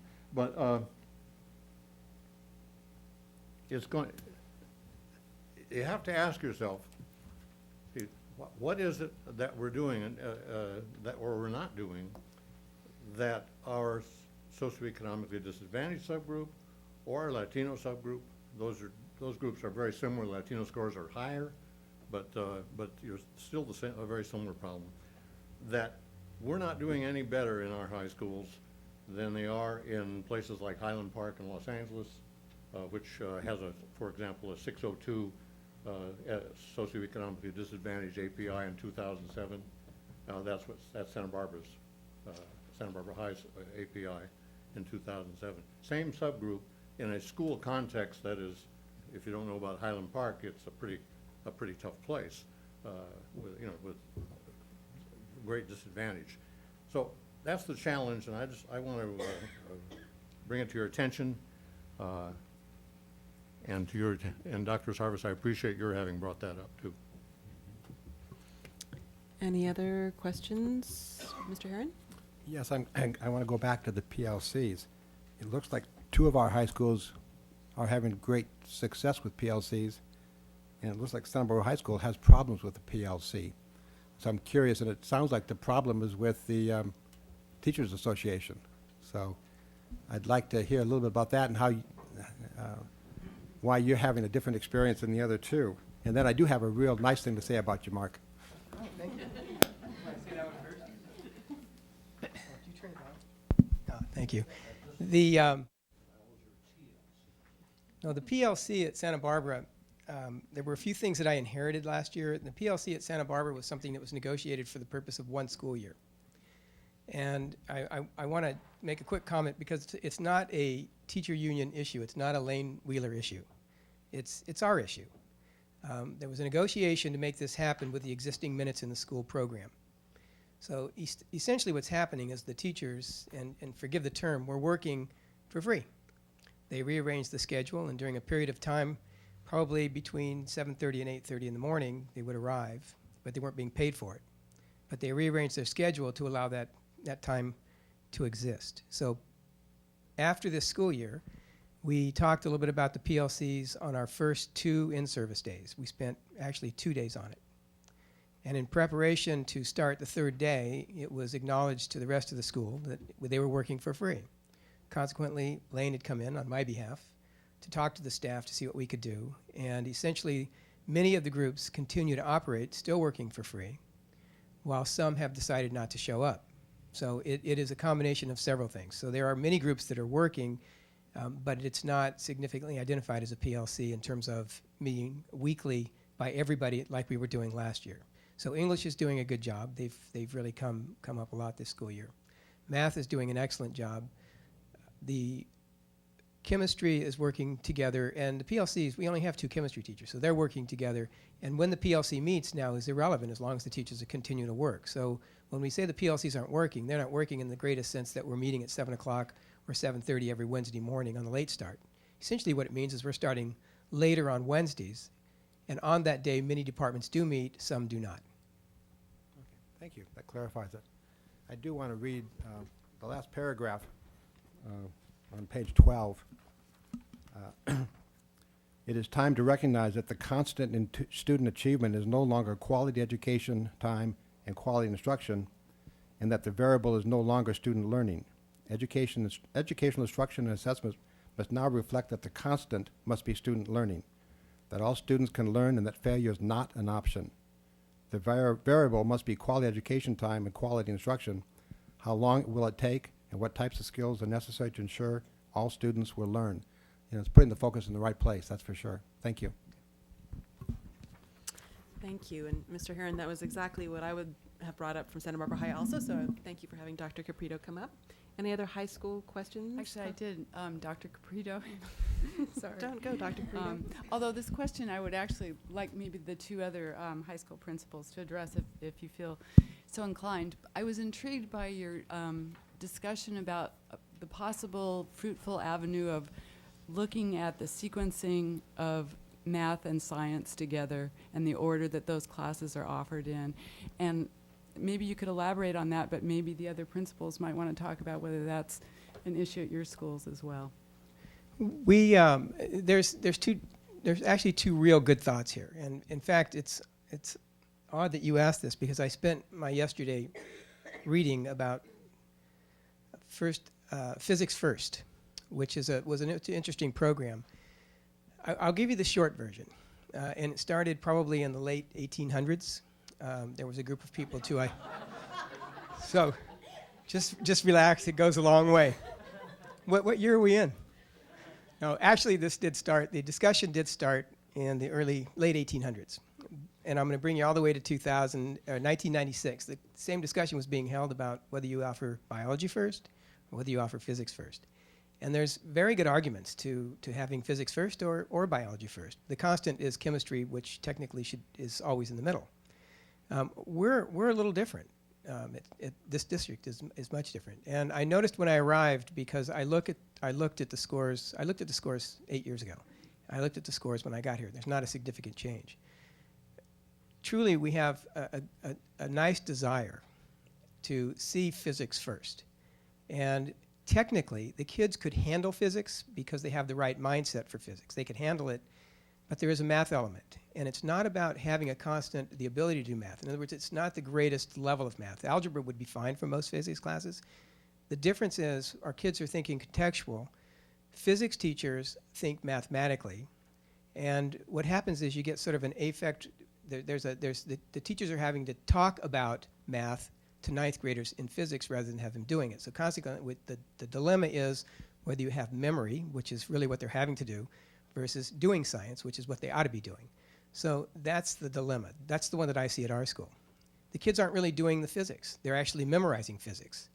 And so when it comes time to April, my kids are doing terrible on the CST tests. They're just performing poorly.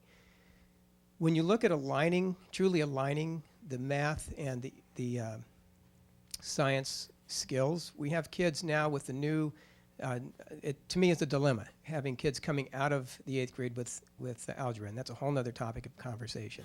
And having it done adequately, that's even different. So our kids are coming to us many of our kids are coming to us with very low CST scores in algebra, even if they get to algebra. And we're putting them in a class of physics, and I see two things that are happening that I'm not real comfortable with. Number one is we're not making their first experience in science at Santa Barbara High School very pleasant. It's not the best science class to offer a kid who doesn't know anything about science and who doesn't particularly have the math skills to handle it, because it does take some level of algebra. So if you don't have even the level of algebra and then you force them, then they're back to memory, which is not a very good way to teach science. So we have had some discussions about how we realign that. And again, there are arguments in favor of keeping physics first. In fact, there's a whole program called Physics First versus the alignment of having biology first and an earth science course, which really is a 6th grade class. And we ought to be looking at something, my proposal would be to look at something in integrated physical science so that the kids could take a biology, integrated physical science, and then make that decision to go to chemistry and physics and feel successful. But right now, we don't have a lot of successful science kids at this school. Does that clarify your question? And while he's coming up, could we just ask the question, maybe you can answer, Dr. Caprito or maybe Dr. Hayden, is there a CST requirement for 9th grade? Do you have to take, is it just whatever science class you've taken? Well, because 10th grade is life science, correct? And Mark could probably answer that. You don't, there is a dilemma if you don't take the test, okay? There's a point loss, but the calculation is the risk of the school, which in most cases is awarded to the school if the kid does not take the test versus taking the test and failing the test. So we're going to lose. You're required. They want 3 years of math and science. So you get a hit for every kid who doesn't take a test in either one of those two areas. The question is whether the hit is greater if the point value is greater for not taking the test or taking the test and failing. And truly the greater of the two is taking the test and failing. So we're better off not giving any test. Well, what I hate to hear about that whole discussion is nothing to do with student success and student. It's point value. It's about. Yeah, unfortunately, it's point value. Yeah, and there are schools doing it. I'll only just echo what Mark said about that there are good for physics and biology first, and there are a lot of schools that have tried integrated sciences at the freshman level. I've, to be honest with you, in my career, not seen any real good, sound solutions for freshman science. Earth science may be a 6th grade curriculum, but it's very vocabulary laden and is very difficult for kids who struggle with reading in particular, who would generally be the kinds of kids that you would put into that class. So that's not a great option. Physics is very math intensive if you do it right. And the kids who take conceptual physics, for example, do very poorly on the physics test because they don't have the math background and they're asked to solve math problems on that CST. Biology has some of the same inherent problems that earth science does, in that it's a lot of unfamiliar vocabulary and it's very kind of meaty reading for kids. So finding the right solution well, obviously if they've been talking about it since the 1800s, there is no right solution, but we haven't found it yet. I am in favor of, as is my science department, with the concept of exploring alternatives to physics first. And we're looking to Mark and his proposals to the district, and we're trying to figure out where we stand on that. At this point, I would say something in the integrated science realm, a new course in that realm would be probably the best option for us. Did I answer your question? Is there more you'd like to hear? Okay, thank you. Well, one interesting thing being new to the district, I spent a lot of time asking questions and looking to see, and I was, I guess, somewhat surprised when I saw our instructional strategies for science and the hierarchy and what was taught at what grade level, because I'd never seen that before. And so I brought in the science teachers and had some conversations with them, and they were very passionate about what they do. And I had obviously several conversations with these gentlemen here. Having gone through a similar structure in other districts, and I believe that we're going to be looking at doing that in the future here, looking at our structure in science and having some discussions about it. I don't believe, at least at my school, that the current way that we have hierarchy of science and having physics is in the best interest of our kids. I don't think it's a good experience for those kids. And I've been in the class, and the teachers struggle as much as they can. But what Mark said it echoes true for me. The kids are memorizing. They're not learning. They're not experiencing it. We had a similar, in another district where I was previously, we had a similar issue, again brought about by testing. We used to have a physical science class. Well, there is no CST for physical science. So we had to find something to replace that at our freshman level. Some of the kids who were doing well in math went right into biology. They seemed to do fine. We needed to look for something that was going to meet the needs of about 2/3 of our population, keep them excited, and give them alternate opportunities. And our teachers looked high and low. We looked at earth science. There was a general science class. There were a number of them. And we settled on an integrated science. The teachers found a way to make it exciting for kids. It has a smattering of physics, has a smattering of biology, has a smattering of chemistry, and it was a good basis for kids to find some achievement. And through that, still stay excited about science and be willing to move on to whatever the next class was that they were going to take as a sophomore. So hopefully we will have some of those discussions. And I think if it's teacher-led and teacher-generated, because they're the ones who have to make that exciting for the kids, I think there's a good chance for success. I can add just quickly, we did talk about it at our last principals meeting. Cynthia White and I talked about it today, and it's been an item that was brought up at the January curriculum board. We have APs at each one of the schools that are working as kind of like our old curriculum council, and so it will definitely be started, the process, and teachers will definitely be leading it. All right, board members, any other, let's move on to sort of overarching questions, process, comments, anything that you would like to chime in with, Mrs. Cordero? I just had a couple of things. First of all, I'd like to say that I really appreciate this process. It's much more uniform, even though it's not completely uniform. Still, it makes it much easier to read them and to look. You can kind of look for the same thing. Although there were a couple that I think had some information that others didn't, but it still was a much easier process. And I also really appreciate the fact that the principals were able to meet with the cabinet before presenting it to us. I think that was very useful. There are a couple of things that I was hoping that maybe we could add that weren't in these. And I do seem to recall that in the past, we had, at least in some of the plans, the roster for the ELACs. And I did not see those this year. Am I wrong? Did we never have those? No, they weren't a part of, as far as I know, they were never a part of the single school plan. You Then may have I seen may them be in another I think document. some Maybe some principals people had included them, included but not them. all of them. It wasn't a So, standard. one of the things that I would like to see is, because one of the often the strategies involve increasing ELAC participation, et cetera, and it's helpful to see if the ELAC is fully staffed. So, also, because one of the things that I often try to look at is if there's any overlap between the ELACs and the site councils, to see that parents who are involved in ELAC may also be being involved in the site council. Would you like a copy of each school's ELAC committee? Is that something we could I would provide love you in a board brief? I would certainly do that. love Okay. that. Thank you. We'll be doing that. And I think there were some schools that, unless I just missed it, that did not include the roster of their site council as well. So that's, I feel, really important to have. Yes, we did notice that, and Okay. that's an oversight. They do have site councils, obviously. It's probably a technical problem with the online.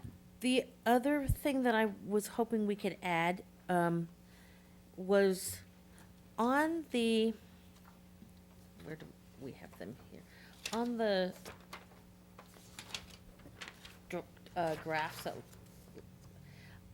if we could, it would be nice to have the white subgroup included on this graph. It was included in this data, so you could kind of figure out where it would be.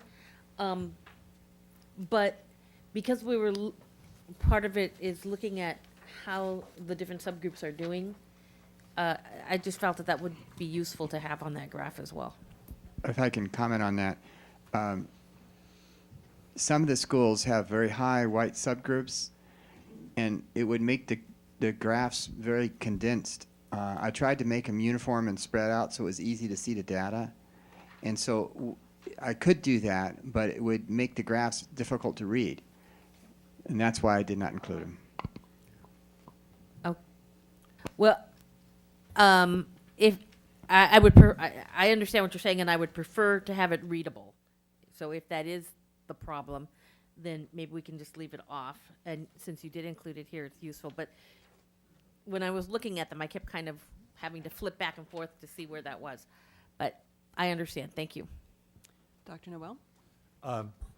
One thing I missed very much was the lack of similar school scores, which we've always had. And I would love to see those restored to their place of prominence. We used to provide that board focus goal piece, didn't we? That sheet that had all of that on there. I think so, yeah. Okay.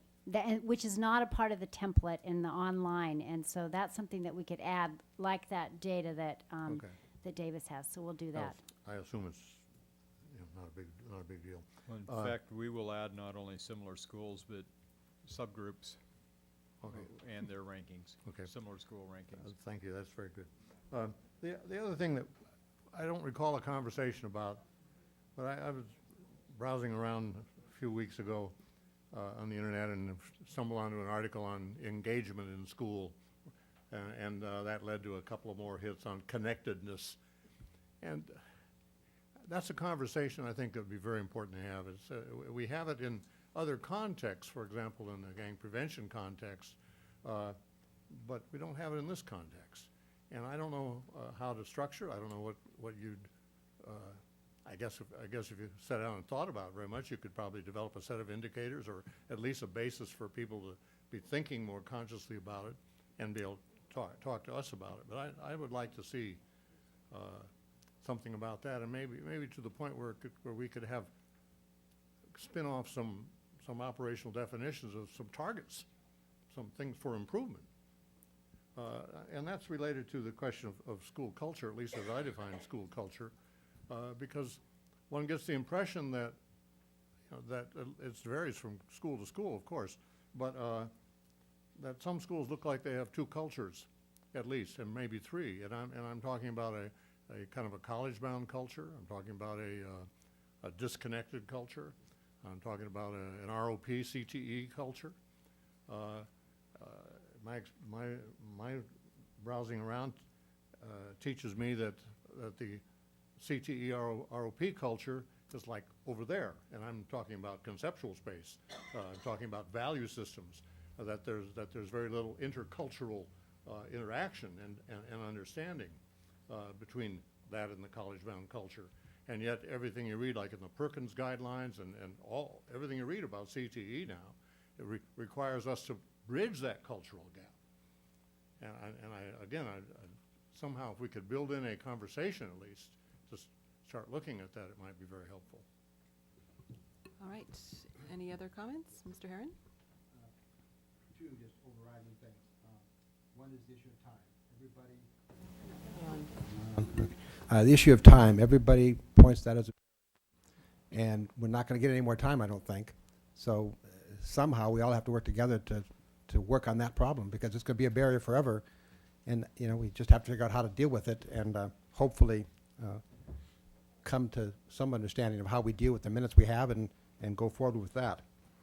The other thing in my former business, recruiting was what made me successful.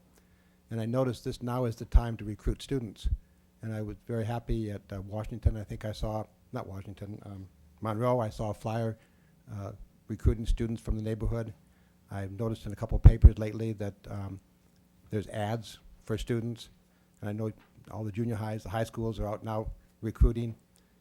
I noticed, John, you're doing recruiting at Montecito Union School, I think, coming up. And the others of you are doing recruiting at the feeder schools. You know, in today's economic climate, I think there's more students that will be coming to public education. And so I think now is a time to recruit. And if there's barriers out there, and going back to my theme of barriers, that stop you from recruiting, then we need to know about those particular barriers so we can help you resolve those. So right now, I like to focus on the barriers that can be resolved that will help you recruit more students to our schools. Thank you. My quick comment is that it's January and that these are our 0809 single plans. It's been typical for the board over the number of years to approve these sometime between October and January. And I know that these are always a work in progress and that really most of these things were implemented for all of the school sites in August. But I'm just wondering about how this fits in with the school cycle and how other districts do this. Do they do their single plans midway through the school year? Is it more typical for them to be done towards the end of a year in preparation for the new year that's starting? And maybe Dr. White can address that. Thank you. This is actually done in different ways in different districts. Something that the principals don't want to hear, but what we've been talking about is March is probably a more logical, April is probably a more logical time to put forward your plan because you're planning for the following year. So that's a discussion that needs to be had at the board level. I mean, obviously, we don't get our numbers, our final numbers for our federal monies until we get the CONAP. And the CONAP is released the second week of December. So these plans are based on numbers that we're expecting, and then we have financial crises, and our current plans that we're functioning under are going to have to be revised just because of the fiscal issues that we're facing right now as schools and as a district. So, you know, when we do this kind of approval process, the money is going to be something that would obviously change if you did do the cycle beginning in March. The fiscal issues would change again a couple of times at the beginning of the school year and then again now when we have our final CONAP. I'd like to address that too. We are moving toward something like that in the fact that almost every one of our plans is now online. We have these over the last, I'd say 3-4 years, we have the larger district-wide initiatives that aren't changing. We're digging in with PLCs, AVID, data-driven instruction. I mean, there's nothing significantly that's changing except we're looking at the benchmark data along the way and adjusting, you know, certain activities at school. So the plans don't really change that much now from year to year, and so it's much easier to adjust them and just keep moving on. And we could certainly bring something in, you know, start working in March. They'll start working, I mean, they're working on them all the time as far as when they meet with their site councils. And you're right, you start looking forward to the next year, looking at staffing needs, looking at program needs in March, if not before. So it's not something that's out of line to think that we could start getting these a lot sooner and more in that way, that Okay. timeline. Thank you. I'll be interested to hear how that discussion goes. Public comment? We have one public comment, Lane Wheeler.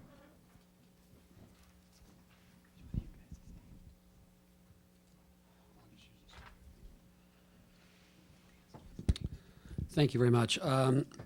3 different points I think are necessary to be made here. In terms of the time issue, and just so you understand how SBTA has been working with the district to make sure that we honor the contract that has been established and is an essential part of our collaborative bargaining agreement. The district has an annual requirement to produce, to have students engaged in instruction in a certain number of minutes. That's an annual requirement set by the state. In our contract, we have a daily number of minutes that each grade level is required to teach. Our daily minutes well exceed the state's minimum annual requirement for minutes. So when we talk about not having enough minutes, once again exceeding what the state has mandated as minimum number of annual minutes. That happens because of our contract and the contractual obligations we have. SBTA has worked with sites and produced at least 5 waivers this year, as well as almost that many last year, to allow sites where they have brought forth the need to waive the contract in terms of their daily minutes of instruction to do so. And we've worked with the sites, we've worked with the principals, we've talked to the reps and as teachers at the site to let them know what the obligations are, and we've gone through and helped the teachers work through that process and made that available to them. That includes sites where teachers have been teaching an additional 30,000 minutes per year at no additional compensation. Now, that's an unusual site with the academy where their kindergarten teachers were teaching a full day. That was something that they instituted but never has been memorialized in contract. So we have made an effort to correct those things and to abide by the contract through the waiver process. And the third thing is just salary compensation and how it compares to surrounding districts and the cost of living here. And this is not the time to have that conversation given the dire state budget, but it is an issue that we have brought forth. I know the district is well aware that the compensation does not meet the surrounding districts, and that's certainly something we would be willing to discuss in future negotiations. So, you know, we're open to hearing what your ideas are. We're willing to work with the district in terms of accomplishing the goals that the district's set forth. And what we simply ask to do is to be able to adhere to the contract we have, because it honors both sides in terms of the obligations that we have. Thank you very much. Thank you, Mr. Wheeler. We are running behind schedule on the agenda. It was a bit of a stab in the dark guessing how much time this was going to take, since we've never done this process in this method before, but I think we can possibly catch up a little on the action agenda here. So, C1, is there a motion? Move to approve, sorry, I'm not looking at my, move to approve the approval of McKinley Elementary School Quality Education Program. All those in favor? Aye. Any opposed? It passes unanimously. C2, approval of single plans for student achievement. Move to approve the single plans for student achievement for all of the schools presented Second. in our packet. All those in favor? Aye. Any opposed? Passes unanimously. And C3, this is approval of state teachers' retirement system earnings exemption for Alan L. Hilton and Ricardo W. Nargi, who are to serve as interim co-directors of special education. And board, we simply had to show this in open session. Okay, I move to approve. All those in favor? Aye. The motion passes unanimously. Thank you so much, principals. Thank you, principals. We En- highly appreciate enjoy all of your your inauguration participation. celebrations tonight. Yes. I loved all the flags and the patriotic bling. Thank you so much.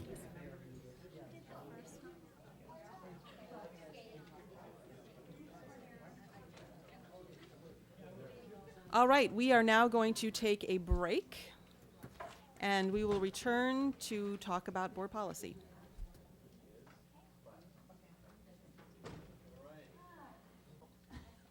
All right. I'm sure he'll be out shortly. We are going to go ahead and come back to our agenda. Next up on our agenda is item B3, which is the first reading of Board Policy 0520.2. However, we're going to skip over that briefly because there were some revisions that we noticed needed to happen just in terms of corrections on the cell phone policy, and we felt that it would be helpful to have principals comment on them, so we would like to be able to release them as quickly as possible. So if you all could move to Board Policy 5131 and to page 3 of 6. We'll come back, we can do other aspects of 5131, but if we could just concentrate on the cell phone policy briefly. I hope you all got the revised copy. What we had noticed was that the board had passed the cell phone policy last May. However, there were some discrepancies between the new board policy, the way it's written, as opposed to the discipline guidelines, which is where we had done the work on it. And so we asked that that be corrected or aligned So you'll see that now the language in the second to last paragraph matches what's going on in the disciplinary guidelines, Exhibit 5144. So first of all, I want to check in with board members. Do you have any comments about that? I'm sorry. Are we referring to this copy now? Yes, the Okay. revised version. You may have made notes on your one that was in your packet, so you may want to flip to those. But the revised version, 5144, Mr. Herron? Yeah, it's the dark page 6. Page 6.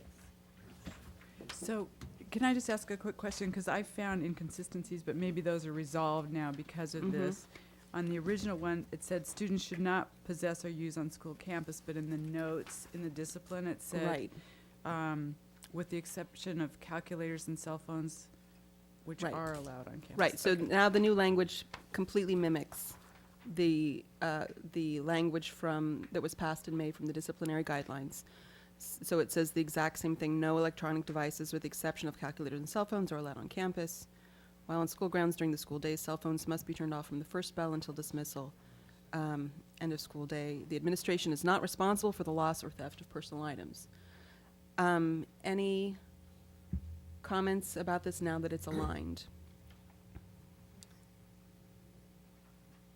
Mr. Herron? Yeah, the language that we put in here is the same language that is on dark page 67 under note 1.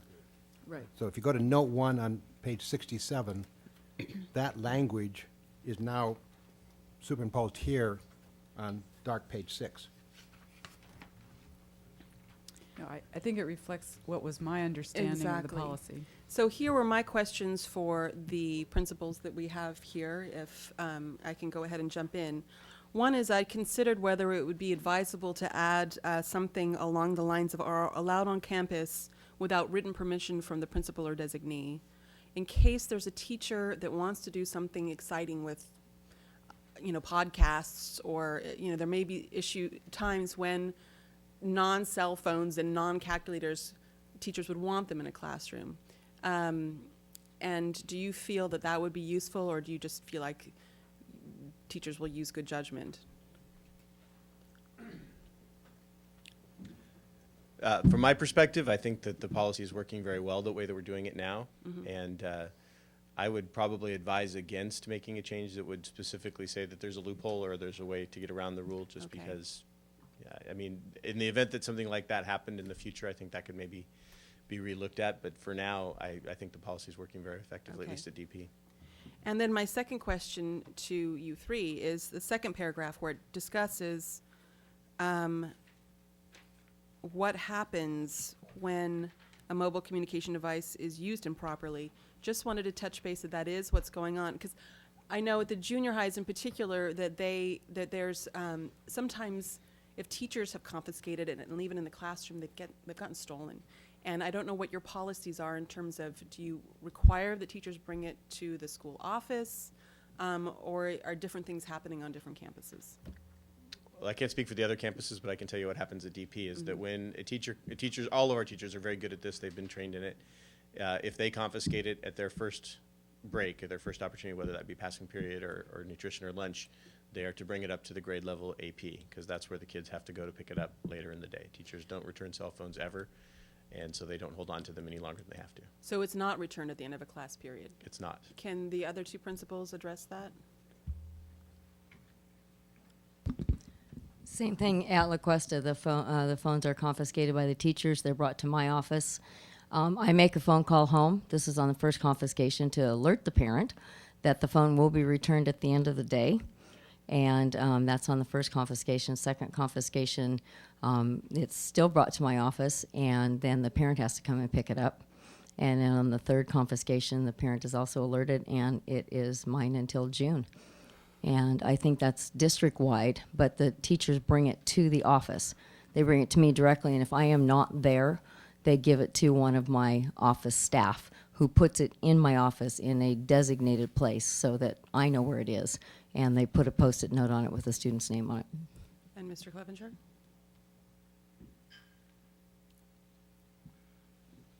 We operate pretty much the same way that Dos Pueblos just mentioned. Teachers take something away from a student, a cell phone. At the end of class, they bring it down to the office. We have a locking cabinet that we put them in. They're all by grade level, freshmen, sophomores, juniors, and seniors. And each AP has a grade level, and they're the ones that deal with the student. Teachers don't return them. They turn them into us. If there's an incident where a teacher is busy and can't get to the office, she'll call down.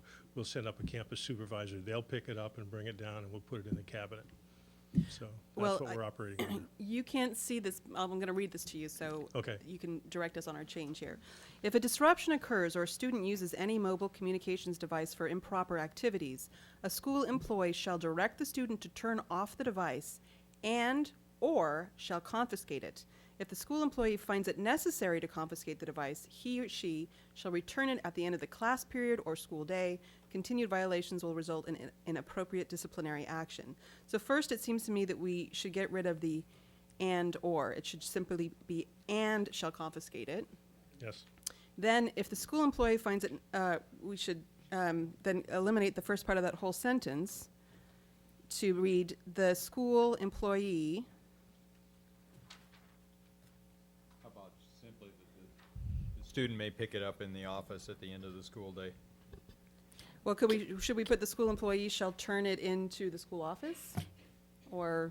Well, I'm sorry, we I need just that want to con- ask a question before we wordsmith it further. Are we saying then that the school employee has no discretion on whether or not to confiscate the? No. Our rule for all staff is that if a student has, and we're talking about a cell phone here, out and visible during the school day, they're using it, they take it away. That's the expectation. May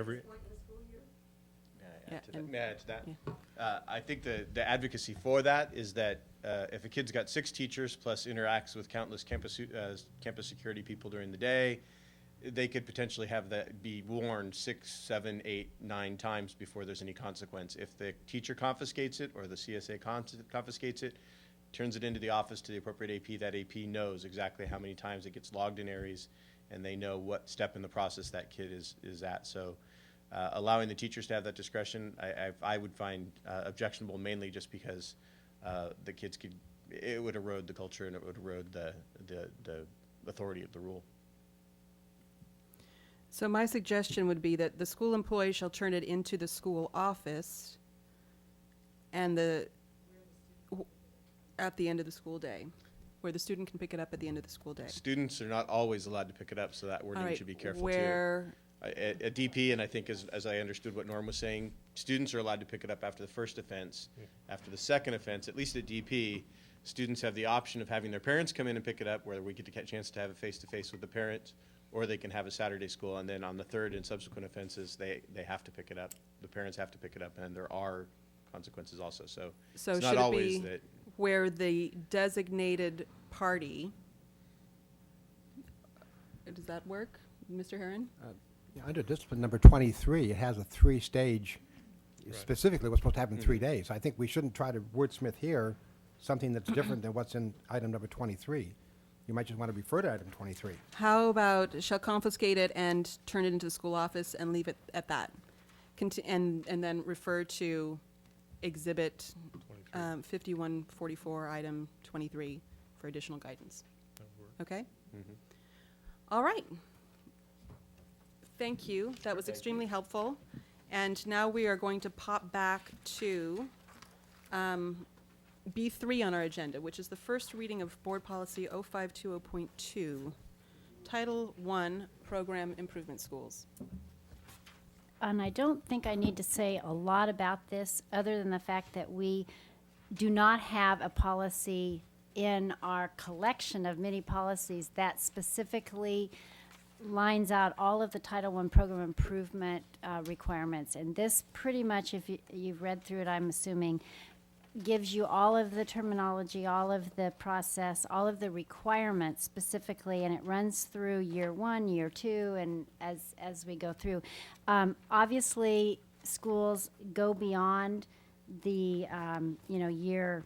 Let's see, they end at what, year 2, year 3, excuse me. and you're for and beyond, and then you just keep moving on and follow that beyond. The state does kind of, and the federal government kind of make up new rules as they go along, as Dr. White mentioned earlier. But for the most part, this is the foundation for the No Child Left Behind federal legislation. We felt it was important to have it in our board policies because we do have several schools that are falling under the accountability system and the sanctions. Any board comments on this? This is item B3. Dr. Noel? I have two related minor items. One, two, three. Third paragraph on the board policy. Depending on the length of time a district school has been identified for program improvement, the board and the superintendent or designee shall implement opportunities. And between implement and opportunities, I would suggest timely. Related to that, in the administrative regulation, on page 2 of 8, in the first inset paragraph, number 1, the superintendent or designee shall provide students enrolled in the school the option of transferring.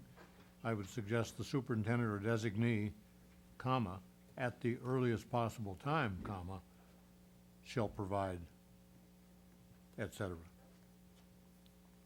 Thank you. Any other comments?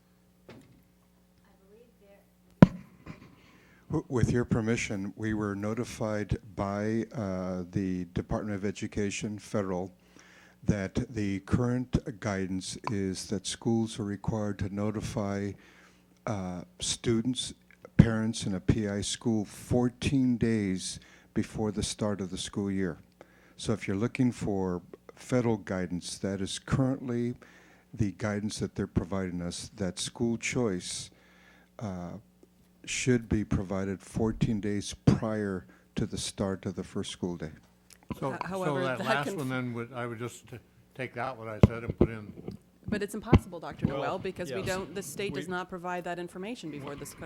When we're not notified before the school year begins, then that puts us back in this situation. So I would certainly opt for this situation. Yes, For the- I think we need for to the leave in first your language language, rather yeah. than the second language. Yes. Okay. Any other I comments? appreciate that, though. Mrs. Cordero? Well, I don't know if I'm being a little picky or not. I just feel like earliest possible seems Feasible. maybe better? feasible. I think feasible would be Okay. better, yeah. No problem. Well, maybe we should comply with the same 2-week notification. In, Oh, 2 within- weeks of within no- 2 weeks of- finding out, you mean? Yes. So how would that be worded?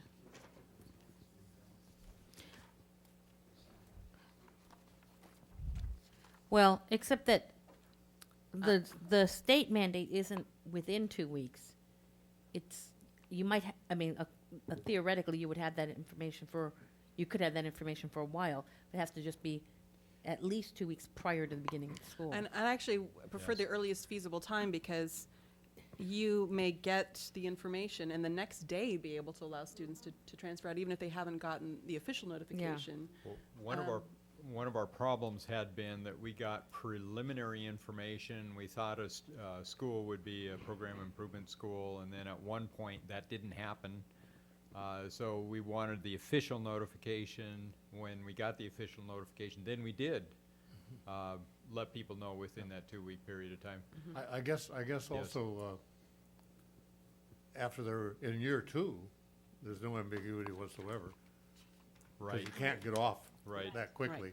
But certainly timely notification Yeah. is an important issue here. Just inserting the word shall in a timely way or something like that. So actually for year 2, the people could be notified in June.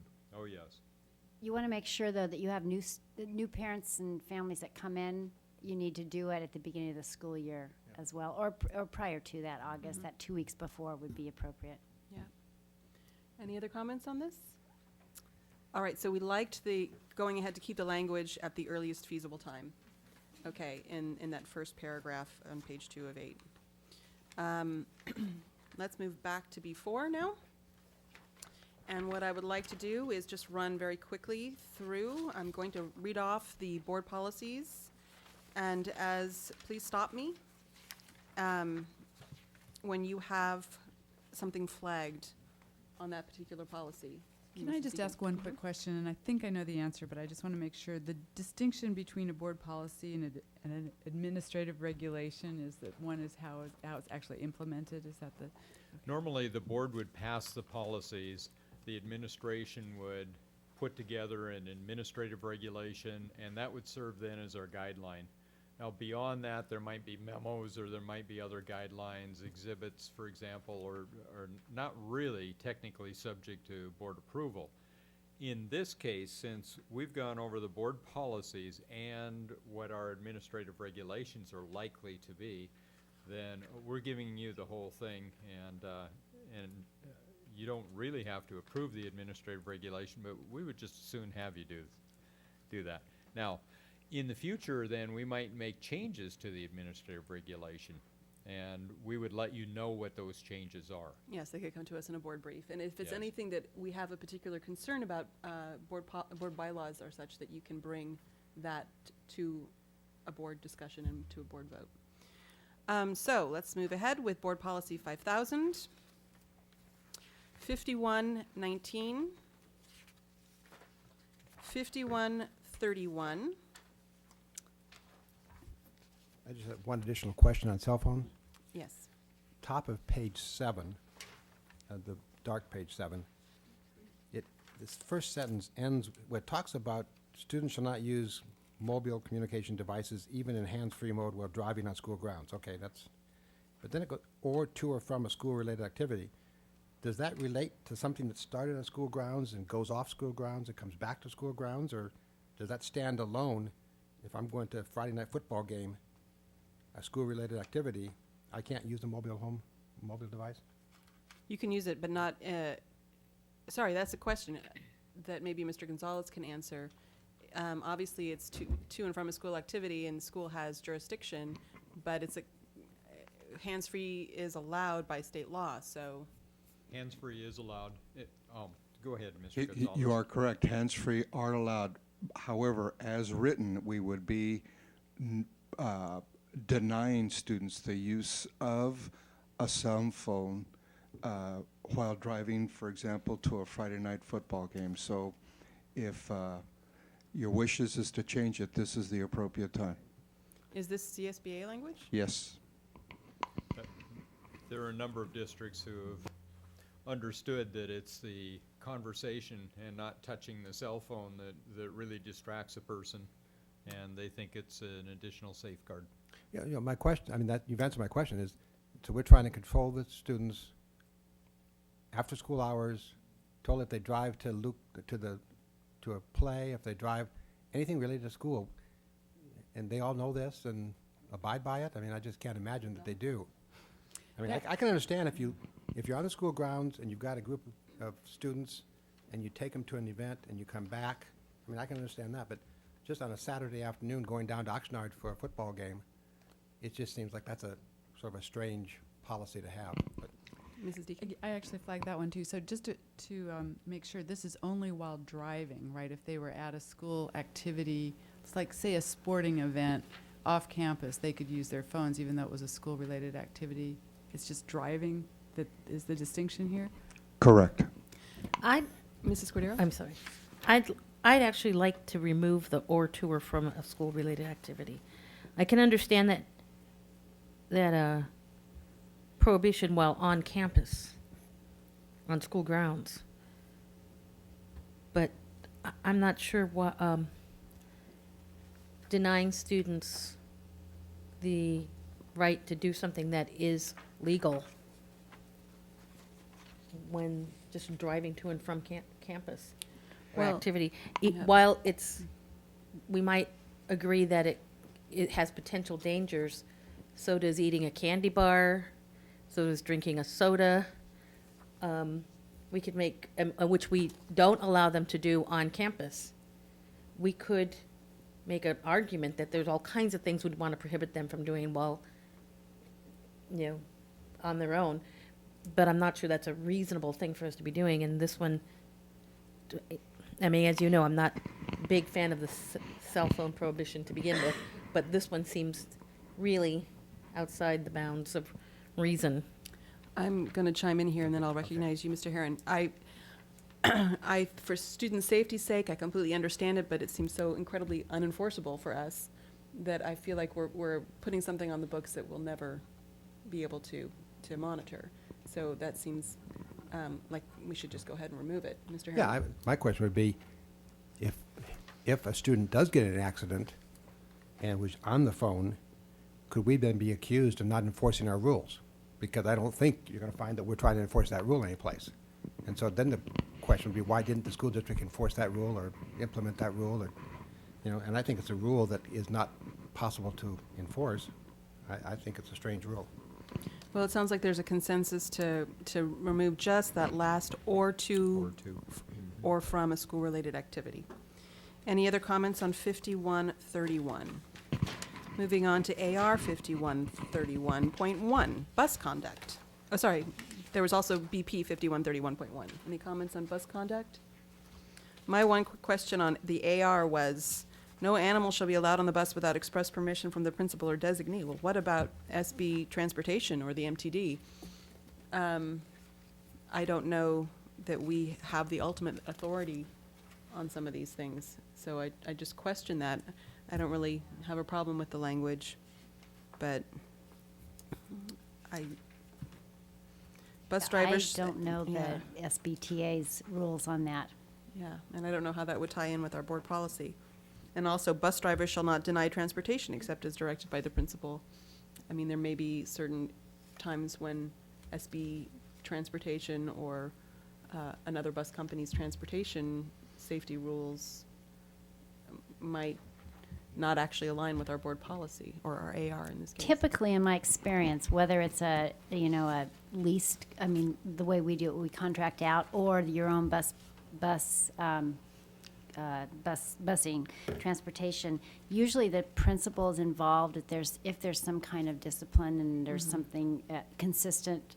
The principal's almost always involved in that kind of thing.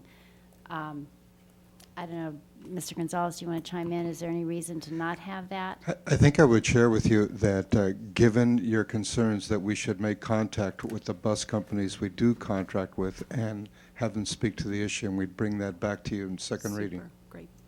And then, let's see. Then there was the whole page on video camera surveillance, which I was a little surprised to see. But the one suggestion that I had, and this is on page 12, 1, 2, 3, 4, fifth paragraph down, where it says superintendent or designee may erase any tapes that do not show incidents of misconduct. I would suggest changing that may to shall. Any other comments on 5131.1, Mrs. Deacon? Can I just ask, do we use video cameras on our buses? I don't know the answer to that either. I think this may be sort of a I think- proactive in case we do in the future. I'm not aware of any. Yeah, Are okay. you aware, Michael, are you in? Okay. No. We can So we're ask the not- bus we're not companies taking- also. We're but not doing that us. at this time. All right, so board policy 5131.4, student disturbances. Any comments? Then AR 5131.4. 5131.5. 5131.6. 5131.6, the AR.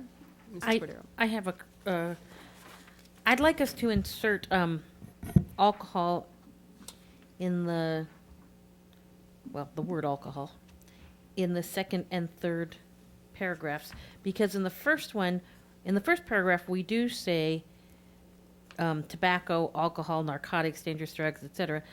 And later we refer to alcohol and other drugs. So when it says in grades 1 through 6 instruction in drug education, I Drug and presume that alcohol. we do include alcohol in that, right? Yes, we do. So just to keep it Just sort of consistent with how insert we've the word and described, say, alcohol. alcohol and drug education. Okay. And then in grades 7 through 12, instruction in alcohol and drug education. Okay. Any other comments on 5131.6? BP 5131.62. AR 5131. Wait a minute. Point six, right? Wait a minute. This is 6.2. Point- I'm on tobacco. Did you need to go back to alcohol and I other won't drugs? No, I'm sorry. You're okay? You're just way ahead of us. Is that? I'm on point 7. So, 5131.7, weapons Yes. and dangerous instruments. That's my moment. Paragraph. After the numbered paragraph down to 6, the text after paragraph 6. Where Are you, Which which page? Page 31. Page 31. Oh, okay, can So I you're go- on the AR. So wait, first on the BP. Can we go back to the BP? Yeah. Oh, I'm sure. sorry. I'm on the AR. Sorry. On 2 of 3, where the dark 29, under reporting of dangerous objects, it says the board encourages students to promptly report the presence of weapons, et cetera, et cetera. Is there a reason why we don't require students to report the presence of weapons? Unenforceable. I don't see how you could enforce it. Well, the reason why I agree that might be difficult to enforce in general, but for example, some of the expulsion cases that come before us, we're constantly made aware of the fact that a student knew that somebody had a weapon.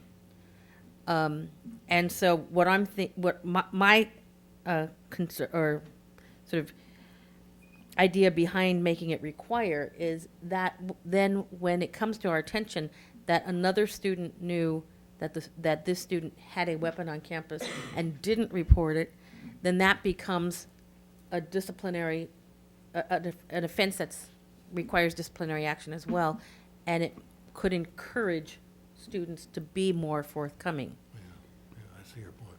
Yes, Dr. Noel? I have a related question. How do they know?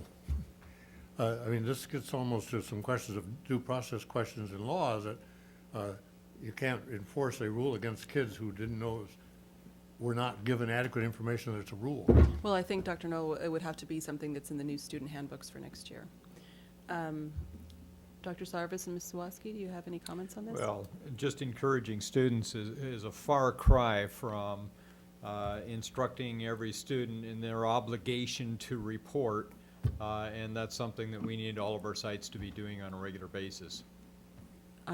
Yes, I would encourage switching that to requires. The board requires students.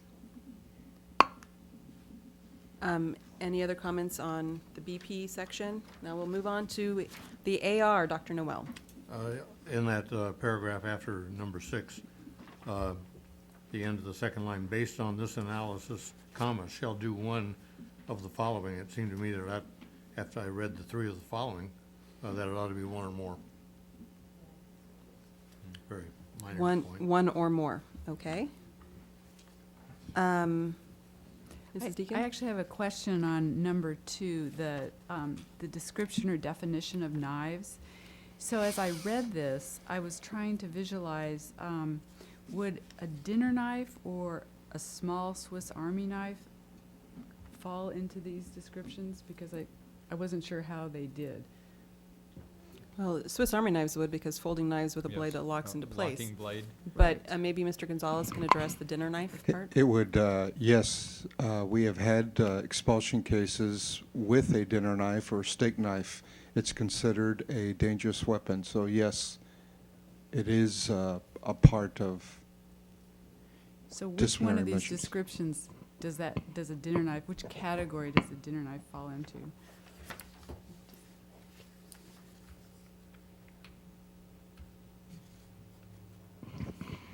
I would think that a very careful reading of paragraph 2 would cover it.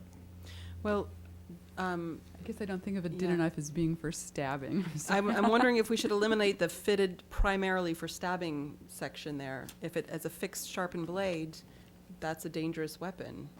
So does it make sense that we simply eliminate the fitted primarily for stabbing? Any I don't know comments if on that ed code, it's followed by an ed code, so oftentimes there's specific language. I'm assuming that that's We could certainly it. go back to the ed code and take a look. I mean, I don't want to make a big deal about it. I was just curious if, I understand the if someone question. said, well, my knife doesn't comply with any Right. of these descriptions. Well, it would certainly be a weapon with a blade longer than 3.5 inches, but then I suppose you could ask, well, is that really a weapon, a dinner knife? Right. Although we also have to keep in mind, it gives you the broad category at the top. They're not limited to the following list. Oh, okay. Well, then Yes. maybe that takes care of it. You can check I on don't want that. to make more work. Any other comments on 5131.7? 5132, board policy. AR 5132, dress and grooming. Then there's the exhibit 5132, dress code policy. I had a question about two items on number 3 and on number 4. Number 3 is saying that students shall not wear sexually suggestive or revealing clothing, including, and it lists mini skirts. Now, I get the micro mini, but mini, at least as it was defined when I was in school, is what the style is now. So most girls wear mini skirts. Is there a definition for what we mean by a mini skirt that would be prohibited? Because almost all girls wear skirts that are above the knee. So is there some definition of what constitutes unacceptable? This exhibit NAR does not further define miniskirt. I will simply share with you that the board did approve these regulations on September 9th. However, the board is also can modify existing exhibits and ARs, period. I'm wondering if micro mini is enough. I Because agree. that's really what we're intending to prohibit, right? The exceptionally short. Correct. And then safe shoes, I know that when we had discussed this before, we talked about safe shoes primarily being shoes, for example, that if you have a 6-inch spiky heel, that might not be considered safe. But I wondered if we had any explanation, like when students read this, of what we mean by safe shoes. We actually had additional wording, and the board directed that we remove the wording and add the term safe shoes. And Mr. Herron? In general, on this dress code policy, I know we could look at all the words, but this is now implemented throughout all the schools. It's on some of the websites. They've just put it out in the last month, I think. Is that right, Barb? Yeah, and now to change a couple words and then have to have all the schools change what they're doing to, because a couple words gets changed, I think it just adds to confusion. So I would think twice before changing words on this dress code. Without maybe further, going back to the drawing board with further input, because, this was developed with a lot of input from principals and teachers and staff. I think carefully before changing any words. And I was the one that brought the safe shoes forward, because what it said before, I believe, was footwear. Footwear is required at all times. And that was, my concern was exactly that. Super high stilettos, wedge shoes, things that children and not children, our older teens can simply injure themselves on at school. So any other comments on this section? Mr. I Herron? do have one question. Have any schools come forward with additional dress codes for gang-related activity? I know they have that option. Has anybody done that? No, no proposal has come to the board nor to the district offices banning gang clothing as per the policy. But that will come as part of their safety plans. When are the safety plans due? You are correct, i.e. the bans have to be in the safe school plans. However, our procedures are that would be brought separate from approval from the plans to the board for their approval. Okay, thank you. Okay, well then I also had an additional on the next page on this one, under gang-related apparel. In the second paragraph, I'm just confused about the tense being used there. A gang-related apparel dress code is included as part of the school safety plan and must be presented to the board for approval. The board shall, so You wanted to say shall be included as part of the school safety plan? What I'm wondering is every school going to be required to have a gang-related apparel dress code?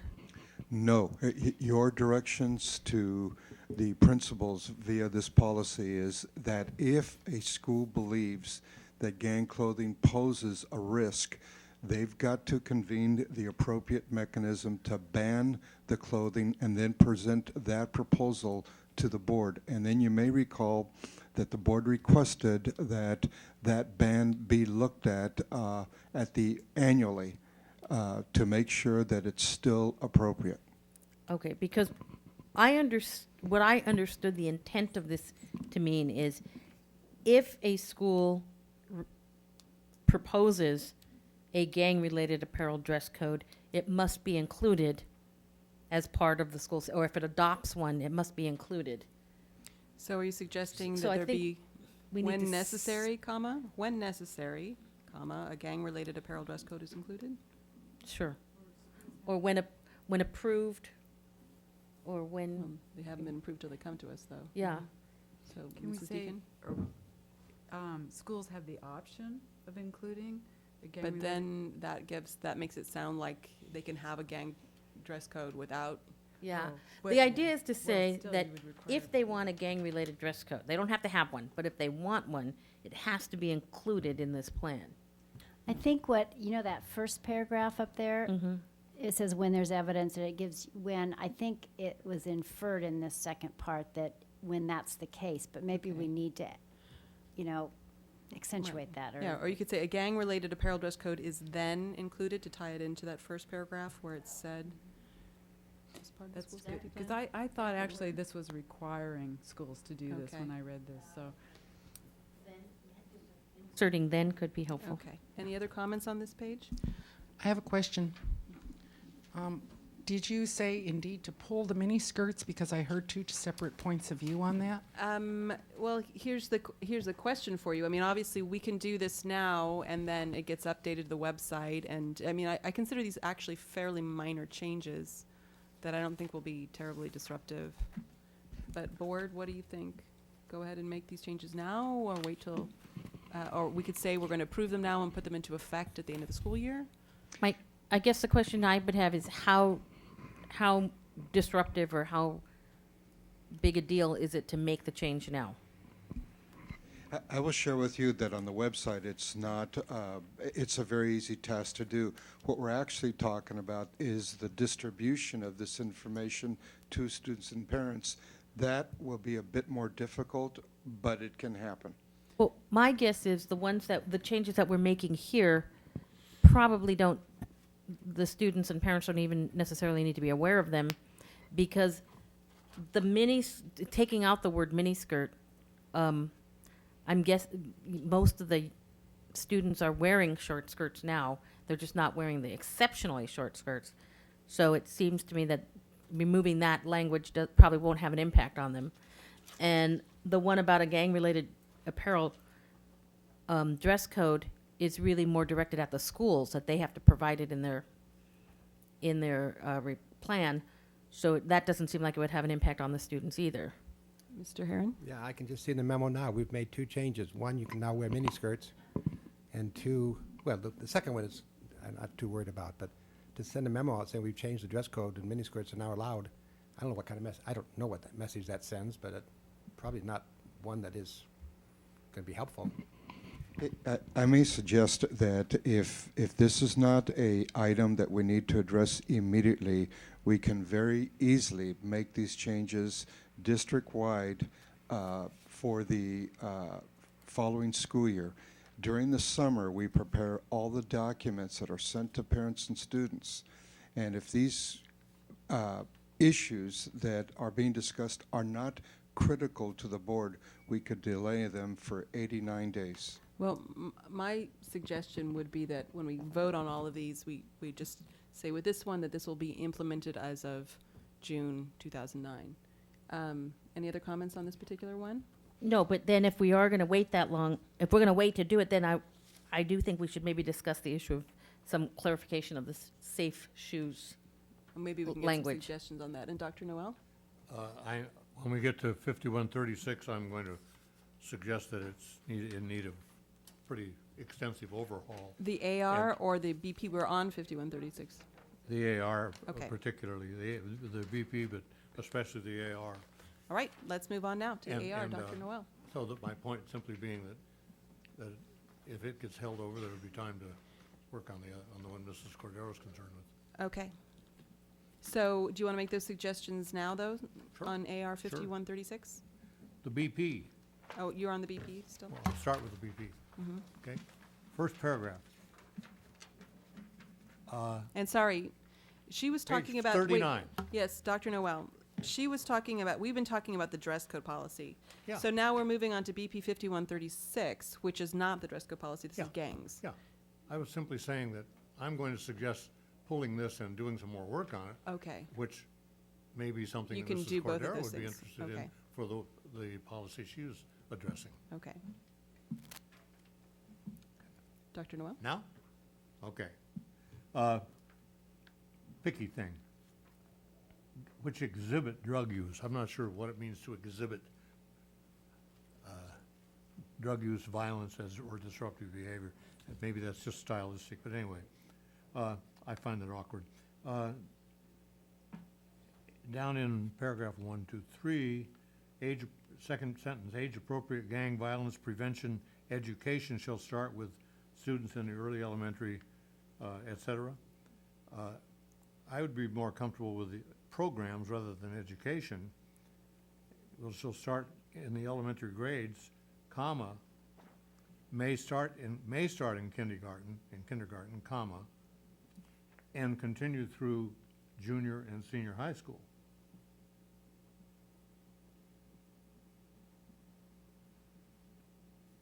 Then the next paragraph, I just have a one or two words here.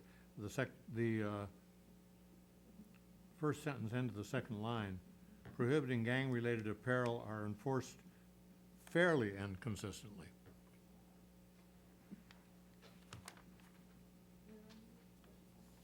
The last paragraph on that first page. Any other comments on 5136?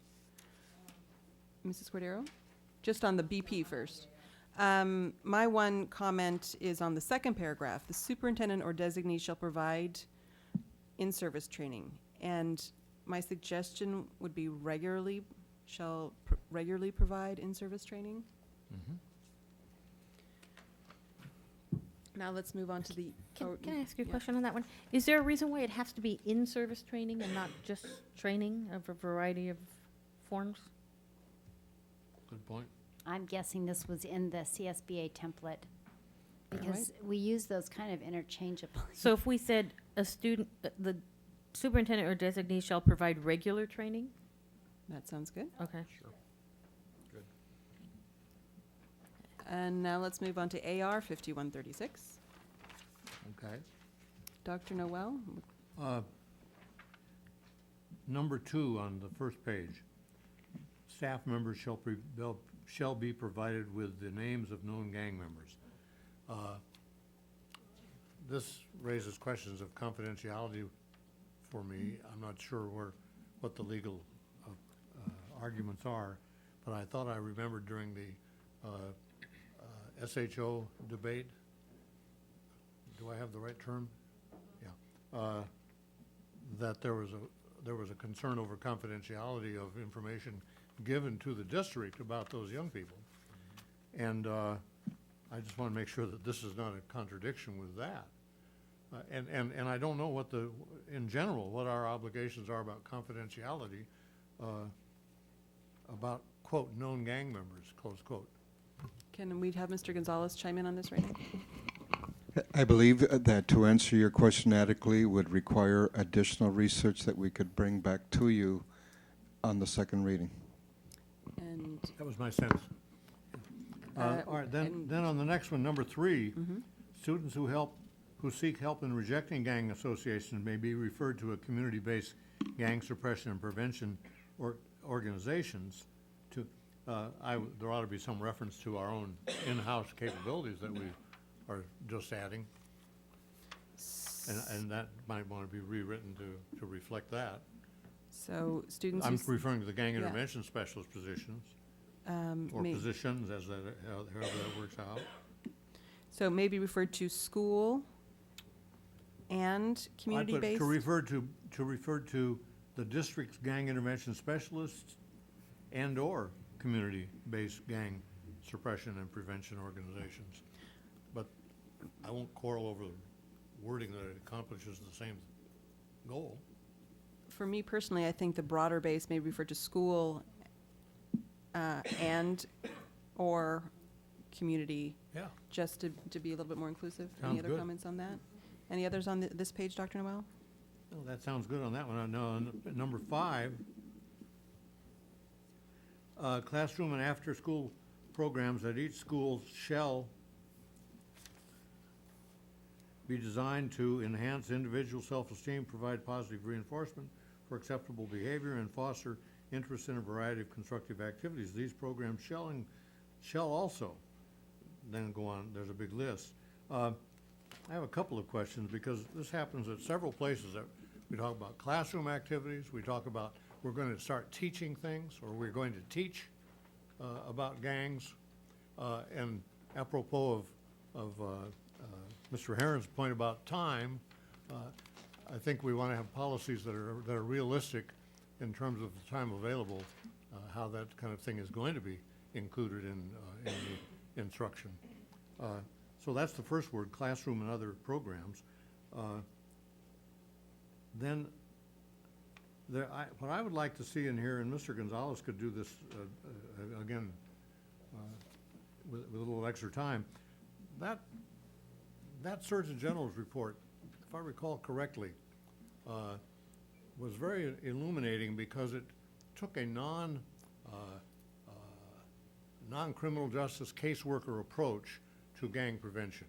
And it talked about, they referred to it explicitly as a public health model, as distinct from an intervention model, the prevention model.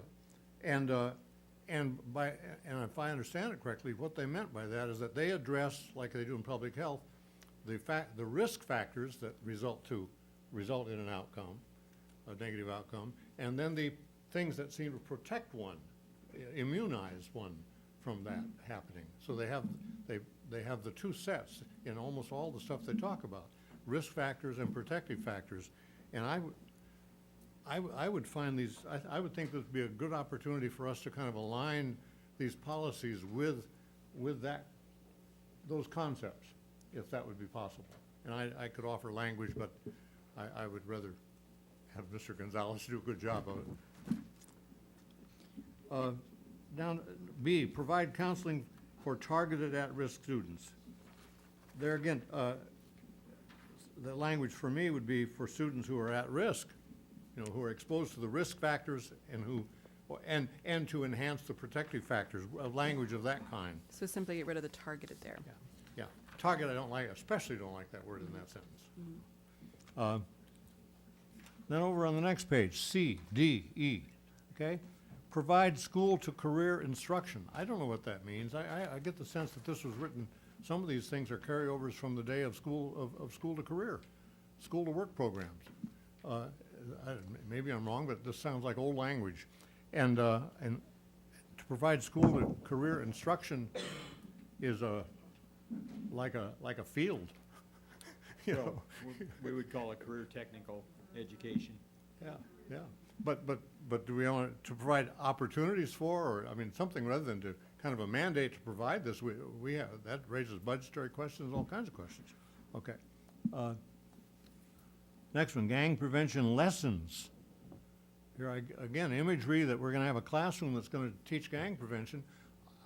I wouldn't find that objectionable, but I go back to Ed Herron's question about how are we going to work that in, at what levels, and how are we going to pay for it? Well, I'll chime in here with, that's typically something that, I think that they're talking about things like health class, and also if you have, for Okay. example, a DARE program that comes in on a limited basis, so it's not a daily thing, but it's a little mini To me, course. it's not, the language could be sharpened up so it becomes more clearer.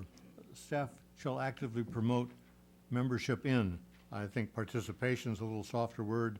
Doesn't sound like we're, okay, hey, you join this club, kid, or else. So shall I actively promote participation? That's a good In authorized suggestion. student activities and organizations, because we know that that co-curriculars contribute at least I think we know that co-curriculars contribute in this area. Down on B, structured, goal-oriented community service projects. I just don't know what we're referring to there, and it would be good, for me, it would have been helpful to have something that is illustrative of what that means. Maybe it speaks to our, what we now call service learning. A lot of that is Yeah, included in the research. Well, we tie a lot of the activities of organizations into our community service requirement. And when we use the term community service, that speaks to me of that requirement that kids be actively involved in organizations that are serving the community. After the bold-faced community outreach, gang prevention classes, again, programs to me, a more generic, more flexible term. Next one, the dangers of gang membership, again, the risk and protective factors would seem to be a little more sophisticated language. Sorry, the risks of gang, what was it? I'm sorry, what? What was your actual language on number 1? The risks? What she just asked me. Gang prevention classes? I No, put programs. on number Okay. 1. Next one, okay. Yeah. The dangers of gang membership. Switch that to. To me, the meaning is the risk factors and the protective factor, the balance between risk factors and protective factors. It's getting at that idea. I can't say it in a single Right. sentence on the spot here. Okay. I mean, that's a very important set of concepts, pair of concepts. That's, okay, I stop. Thank you for the opportunity to muddy Okay. the waters. Any other comments on AR 5136? Mrs. Cordero? I also have several, so the waters may get even muddier. First of all, I'll be back on page 41, or 1 of 3. Any student displaying behavior, gestures, apparel, or paraphernalia indicative of gang affiliation shall be referred to the principal or designee. And I'm wondering, again, going back to the apparel, going back to our original, I can't remember which one it was, what number it was, the dress code item, where it points out that, sorry. No, no, I think we're, is it 37? Sorry, I thought it was back further.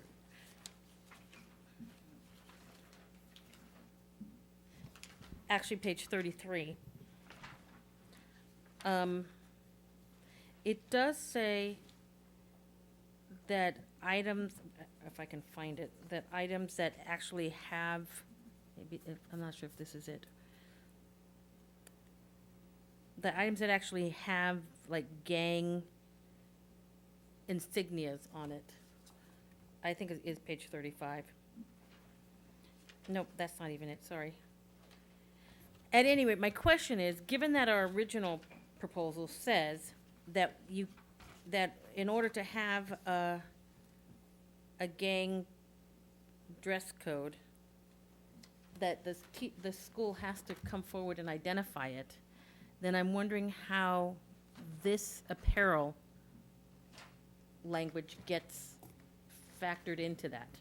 And my same question goes for B. The student may be sent home to change clothes if necessary. And I thought we should perhaps add, if a gang dress code is in place. And or has actually, been maybe we need approved. to go back to 38, page 38 again, because what I see is a difference between number 7 and number 8. Number 8, to me, is a school coming up with a specific and separate dress code from the district one. Number 7 is the district dress code, and that includes you may not display commonly known gang and gang affiliation symbols. And so, to me, that is what would be covered here. So if you're wearing, a shirt that has your gang all over it, then Okay. That Could we I, add- and I would understand that if, and but I would like to make sure that this is clear that that's what it means. Could we just make a reference back to it as specified in the dress code policy? Okay? Because it doesn't So- mean, for example, baggy pants or baggy t-shirts or No, I mean, that's not, that's a separate issue in the dress code policy, but it's not part of gang prevention and intervention measures.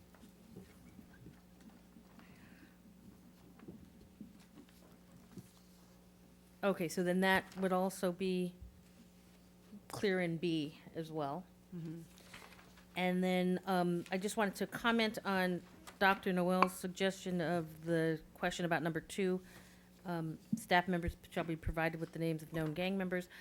I also thought that perhaps we should identify which staff members. Bingo. Because there are some staff members who have what we would consider confidentiality, sort of level, confidential level jobs, and there are others who don't.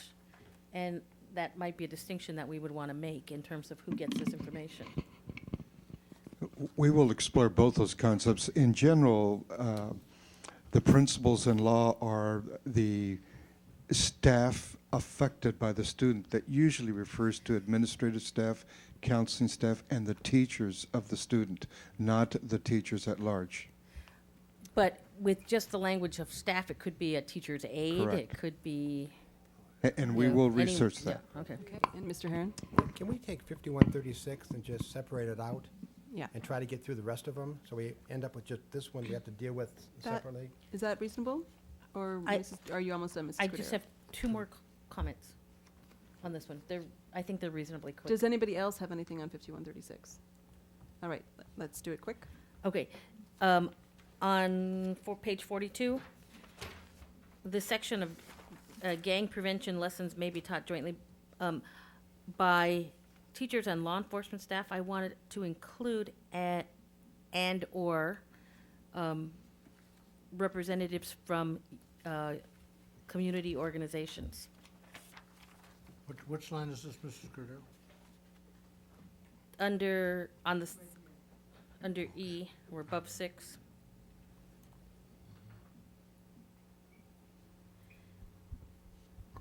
And, okay. Yeah. And finally? And then the final one, under community outreach, it says counseling offered for parents and shall address the following topics. I wanted us to include, and it might come in under the first section, or it might come under community programs, but something that allows the opportunity for parent or community input and suggestions for school changes. Because I didn't see anything in here that allows us to get feedback of what things we need to modify. Okay. And that seems like maybe we can work on a draft that board members can get via email and then give further feedback on, because this is something that's going to clearly be a give and take on this one. All right, so BP 5137, positive school climate. Ms. Sorry, Spadaro, just that's one, okay. just one. Under the second full paragraph, all staff are expected to serve as role models for student by demonstrating, just want to add in there, I don't care where we add it, cultural sensitivity or something along those lines. Where would that go? In that list of where it says teachers are expected to serve as role models, or staff are expected to serve as role models by demonstrating positive professional attitudes and respect towards Okay. each student and other staff members, and I wanted to add cultural sensitivity in there. How about right after attitudes? Cultural sensitivity. Oh, Yeah, professional attitudes, cultural sensitivity, and respect, sure, Yep. sure. Okay. I want to point out we're running about 17 minutes over schedule right now. I would like to get through a few more of these if people are willing to stay another 15 or 20 minutes. Dr. Noel? I had a question, because this is really, or is this imposing a duty on teachers? And do they get evaluated for this, on these, in terms of these kind of criteria? No, not necessarily. There is a standard 6 in the teaching standards that deals with professionalism. However, it's not something that's directly observed in the classroom, which is the evaluation process is based upon that. So at the end of the year, in a more general form, those kinds of, usually it's commenting in the positive on the professional growth and adding to the school culture. If there are issues around lack of professionalism is very specific. There's a whole separate way within the discipline frame to deal with that. Okay, I'm concerned in light of recent developments. I have a question. Mrs. Deacon, yeah.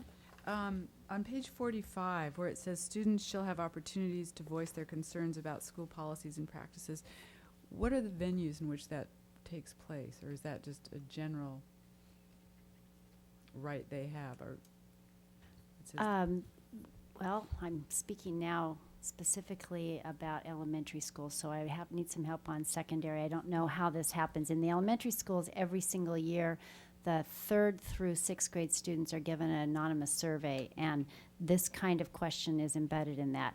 I'm not exactly sure it what the happens for secondary secondary as schools, well. I'm sure they do. They would be even Yeah, more. and we see those in our safety plans. Okay. When we see the safety plans, we see that. We get the letters from students too. And we get the emails. writing letter. Yeah. The persuasive writing letter to the board. All right, let's move on to Dr. Noel. On page 45, still working on 5137. Yes. I see my favorite word, connectedness here. Superintendent or designee may develop other strategies to enhance students' feeling of connectedness with schools. Then it gives a bunch of such ases. And I don't see, well, I'm sorry, one I thought I didn't see, I do see extracurricular activities. Okay, I'm happy with that. Extracurricular, Yeah. although we call them co-curricular activities. Co-curricular, yeah. Right. Board policy 5142. Wait, no, just Oh, one sorry. second. I got another paragraph here. Down in the next one, the schools shall promote. A couple of paragraphs down. That's just bad syntax. Because it's saying they'll promote conflict resolution before they're promoting attitudes that avoid conflict. And I would just reverse that. Again, it talks, the schools shall go on to encourage attitudes and behaviors that foster harmonious relations. As part of this effort, students shall be taught skills necessary to reduce violence, including communication skills, anger management, conflict resolution, that's all. Okay. Just a little tidier syntax. Okay. Thank you. 5142. AR 5142.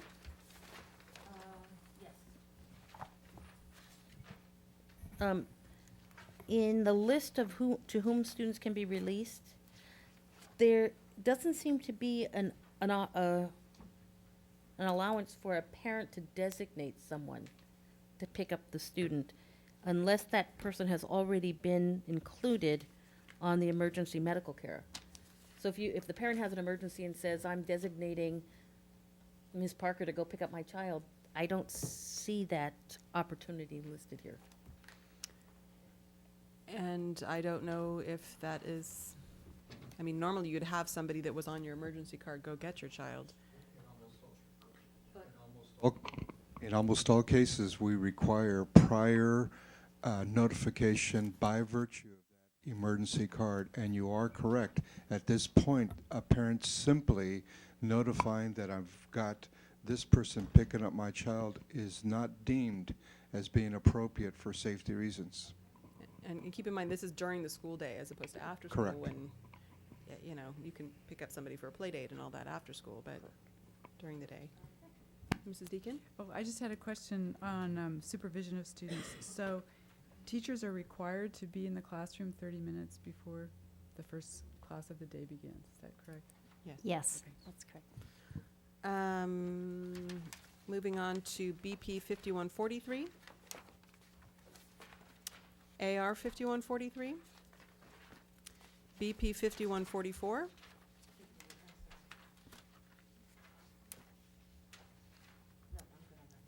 AR 5144. I have a comment on the AR 5144. On page 61, there's a subset called recess restriction, which conflicts with our AR 6142.7. My suggestion would be that we simply delete this entire section on recess restriction. I agree. Okay. Then we move into the Exhibit 5144, where we do have a couple things we need to talk about. Would anybody care to start? Mr. Well, I Young? did pass out one, and that's on this document, item number 26. And I gave you a copy of what happened at the May 13th board meeting where this item was changed by motion and approved by the board. But that action isn't indicated here in item 26. So I've talked to Michael, Mr. Gonzalez about it, and I presume he'll read the minutes from the meeting and then make the appropriate changes. Mr. Heron, I am so impressed. Good catch. That was an amazing Good catch. catch. So assuming that that's corrected to back what the board passed, any other comments on the exhibit guidelines? There's two on here that are brand new that weren't approved by a previous board. Number 7 is quite extensive change. And we actually did approve that, but it wasn't, we approved it separately from everything else. It got pulled and then we approved it I later. don't think you did. If you read the minutes, it's hung out there, I think. Not at that meeting. We Oh, didn't, at a we different pulled meeting? it at a Oh. later meeting, we came back to it. All these yeah. meetings, okay. Yeah. How about item number 29? Or, excuse, 28.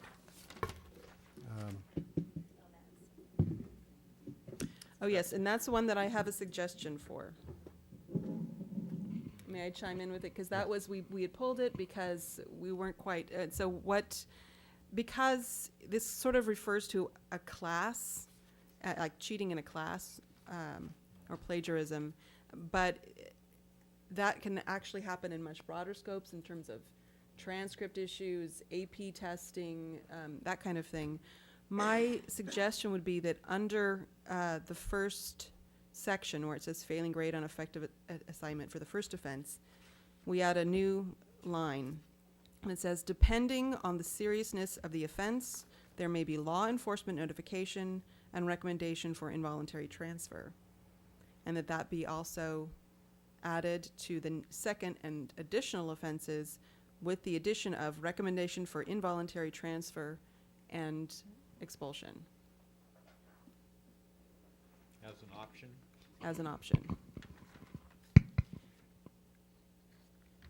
Board members have any comments on that? Mrs. Parker, Yes. could we ask you to repeat that again? All right. So keep the existing ones that are there, and under the first offense, add, depending on the seriousness of the offense, there may be law enforcement notification and recommendation for involuntary transfer. Under the second offense. And I can just hand this to you Could that afterwards be also. and/or?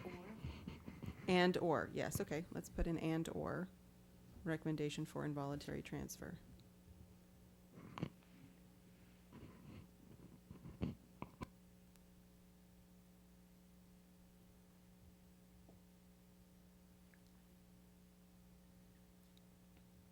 And then, under the second and additional offenses, the language, the new addition stays the same, but there's one little additional, which could be, and possible recommendation for expulsion.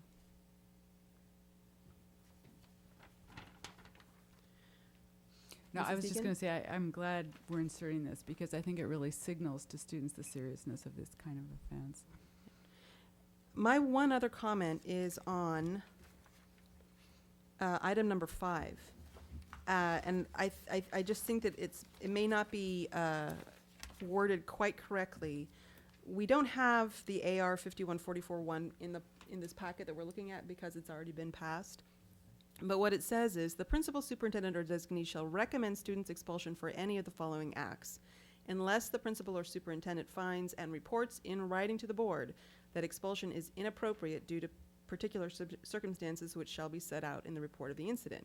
And that includes possession of any knife, explosive, or other dangerous object. For the first offense, under possession of a knife, it says 5-day suspension and possible recommendation for expulsion. But it doesn't make it clear that if it's not a recommendation for expulsion, then the board needs to get a written report. And so I think we need to include that language. 5 days suspension and recommendation for expulsion or a written board report. You're saying 5-day suspension and recommendation? 5-day suspension and, keep the possible, and possible Okay. recommendation for expulsion. Because what I was thinking is Or maybe actually. we have to get rid of the possible. Just say recommendation for expulsion unless. Unless there's, that's it, okay. And I would say the same thing in the second offense. Right. That the. Well, for the second general- offense, I don't think they should be given any choice. It has to be a recommendation for expulsion. For a second offense? I don't. It may come to us as a suspended expulsion, but I think that, that you no longer have the option for a written report. It's okay with me for a weapon. Would you please read the original related language that you read before this item? The AR says. Yes, thank you. The principal, superintendent, or designee shall recommend students' expulsion for any of the following acts unless the principal or superintendent finds and reports in writing to the board that expulsion is inappropriate due to particular circumstances which shall be set out in the report of the incident. And possession of a knife is one of those. So I think that we need to get rid of the possible and use the language that Mrs. Cordero suggested. 5-day suspension and recommendation for expulsion unless. No, I No. just, my suggestion was to start with recommendation for expulsion. But they always get 5 days of suspension also, so. Oh, okay. So I see what you're saying. You just Yeah. leave that in there, okay. Right. So 5 days suspension and recommendation for expulsion unless a written report is Explaining, presented to the board. explaining the circumstances.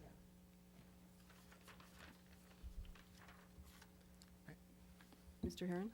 What does none permitted? You have a first offense, and in many cases, You can't get to the You've, third offense. they've been expelled usually for most of those, I believe. well, like, take the very first one. If you, first offense, you have 5 days suspension and recommendation for expulsion. Okay, so you get your 5 days, and then you do it again. You mean if you've been on a suspended expulsion? Because you're going to get it's and recommendation for expulsion. So the only thing that could happen at that point is it's going to come to the board. We're either going to approve the expulsion or say that it's a suspended expulsion. If it's a suspended expulsion, then they're instantly expelled if they violate the terms of their suspended expulsion. In addition, if I may share, it's language designed to impress upon students and parents that the behavior simply will not be tolerated. Any other comments on 51, the exhibit 5144? Let's move on then to, I'm just going to ask now, because we're already at 7:30, how many more policies do you have, things, additions and changes that you need to make to?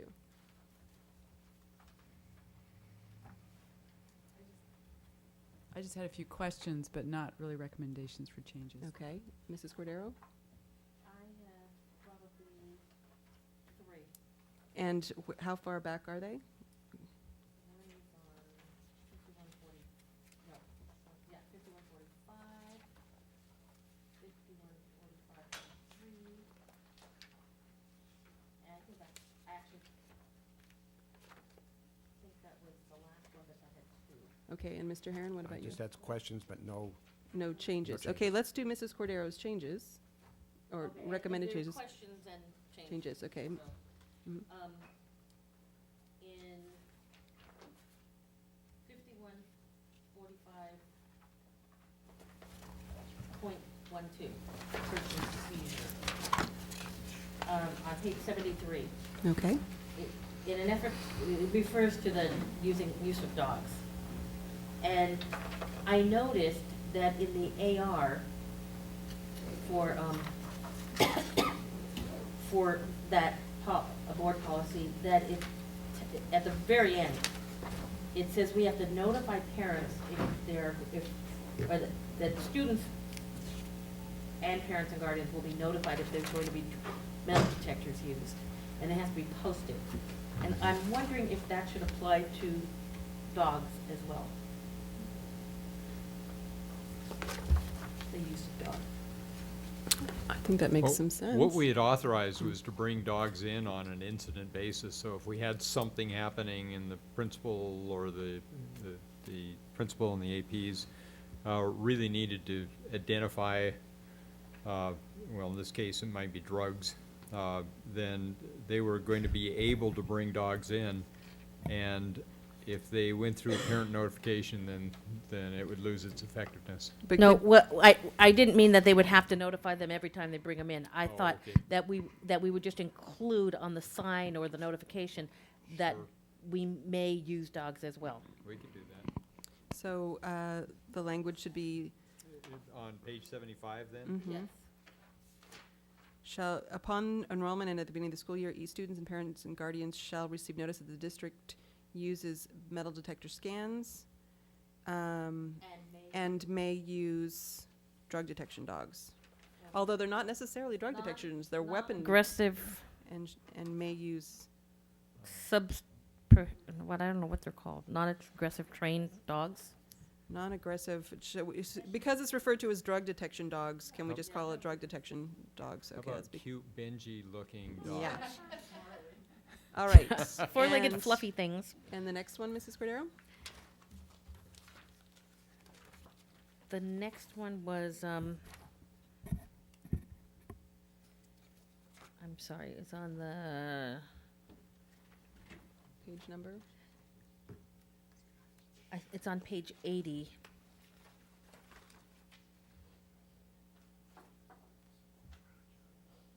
Which is, the board prohibits I'm sorry, I'm at 1, 2, 3 paragraphs down. The board prohibits intimidation or harassment of any student by any employee, student, or other person in the district. Staff shall be alert and immediately responsive to student conduct which may interfere with another student's ability to participate in. I guess I was just a little, I didn't know if immediately responsive to was strong enough. What would you suggest? Because I guess my concern would be that I would want the staff to intervene. And I'm thinking that responsive to might be considered, it would be enough to just report it. So staff shall be alert and immediately intervene. In student conduct which may interfere with another student's Yes, ability. so change So that it's to intervene in. intervene in. Okay. And next? And then it was in that, I think it was in the, yeah, it was in the AR of this one. I'm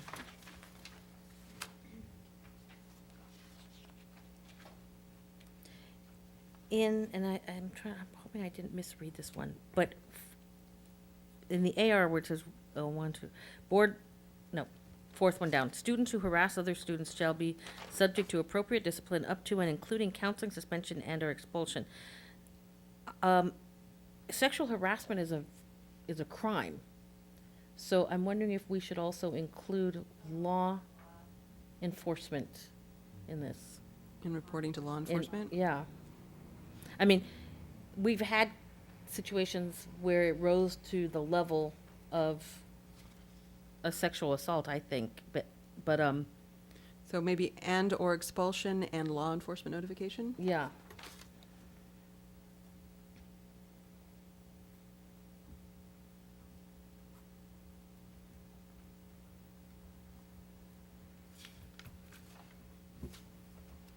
All right, any other suggestions for changes? I think that was the last one for me. All right, now for board members that, I know you have questions, but would you be willing to ask your questions outside of this setting so that we can go ahead and move on? I know that that's hard, but I feel like we've made a lot of progress here. Yes. So let's move on then to, well, what's next on our list is actually adjournment. Don't we have C3? Oh, we did do We that one, jumped yes, forward thank and you. did C1, C2, and C3, and then we returned to the conference agenda. So at this point, we have ended our agenda, and our next board meeting is this coming Tuesday, January 27th. Mrs. Deacon, we will miss you at that one, but look forward to seeing you in February.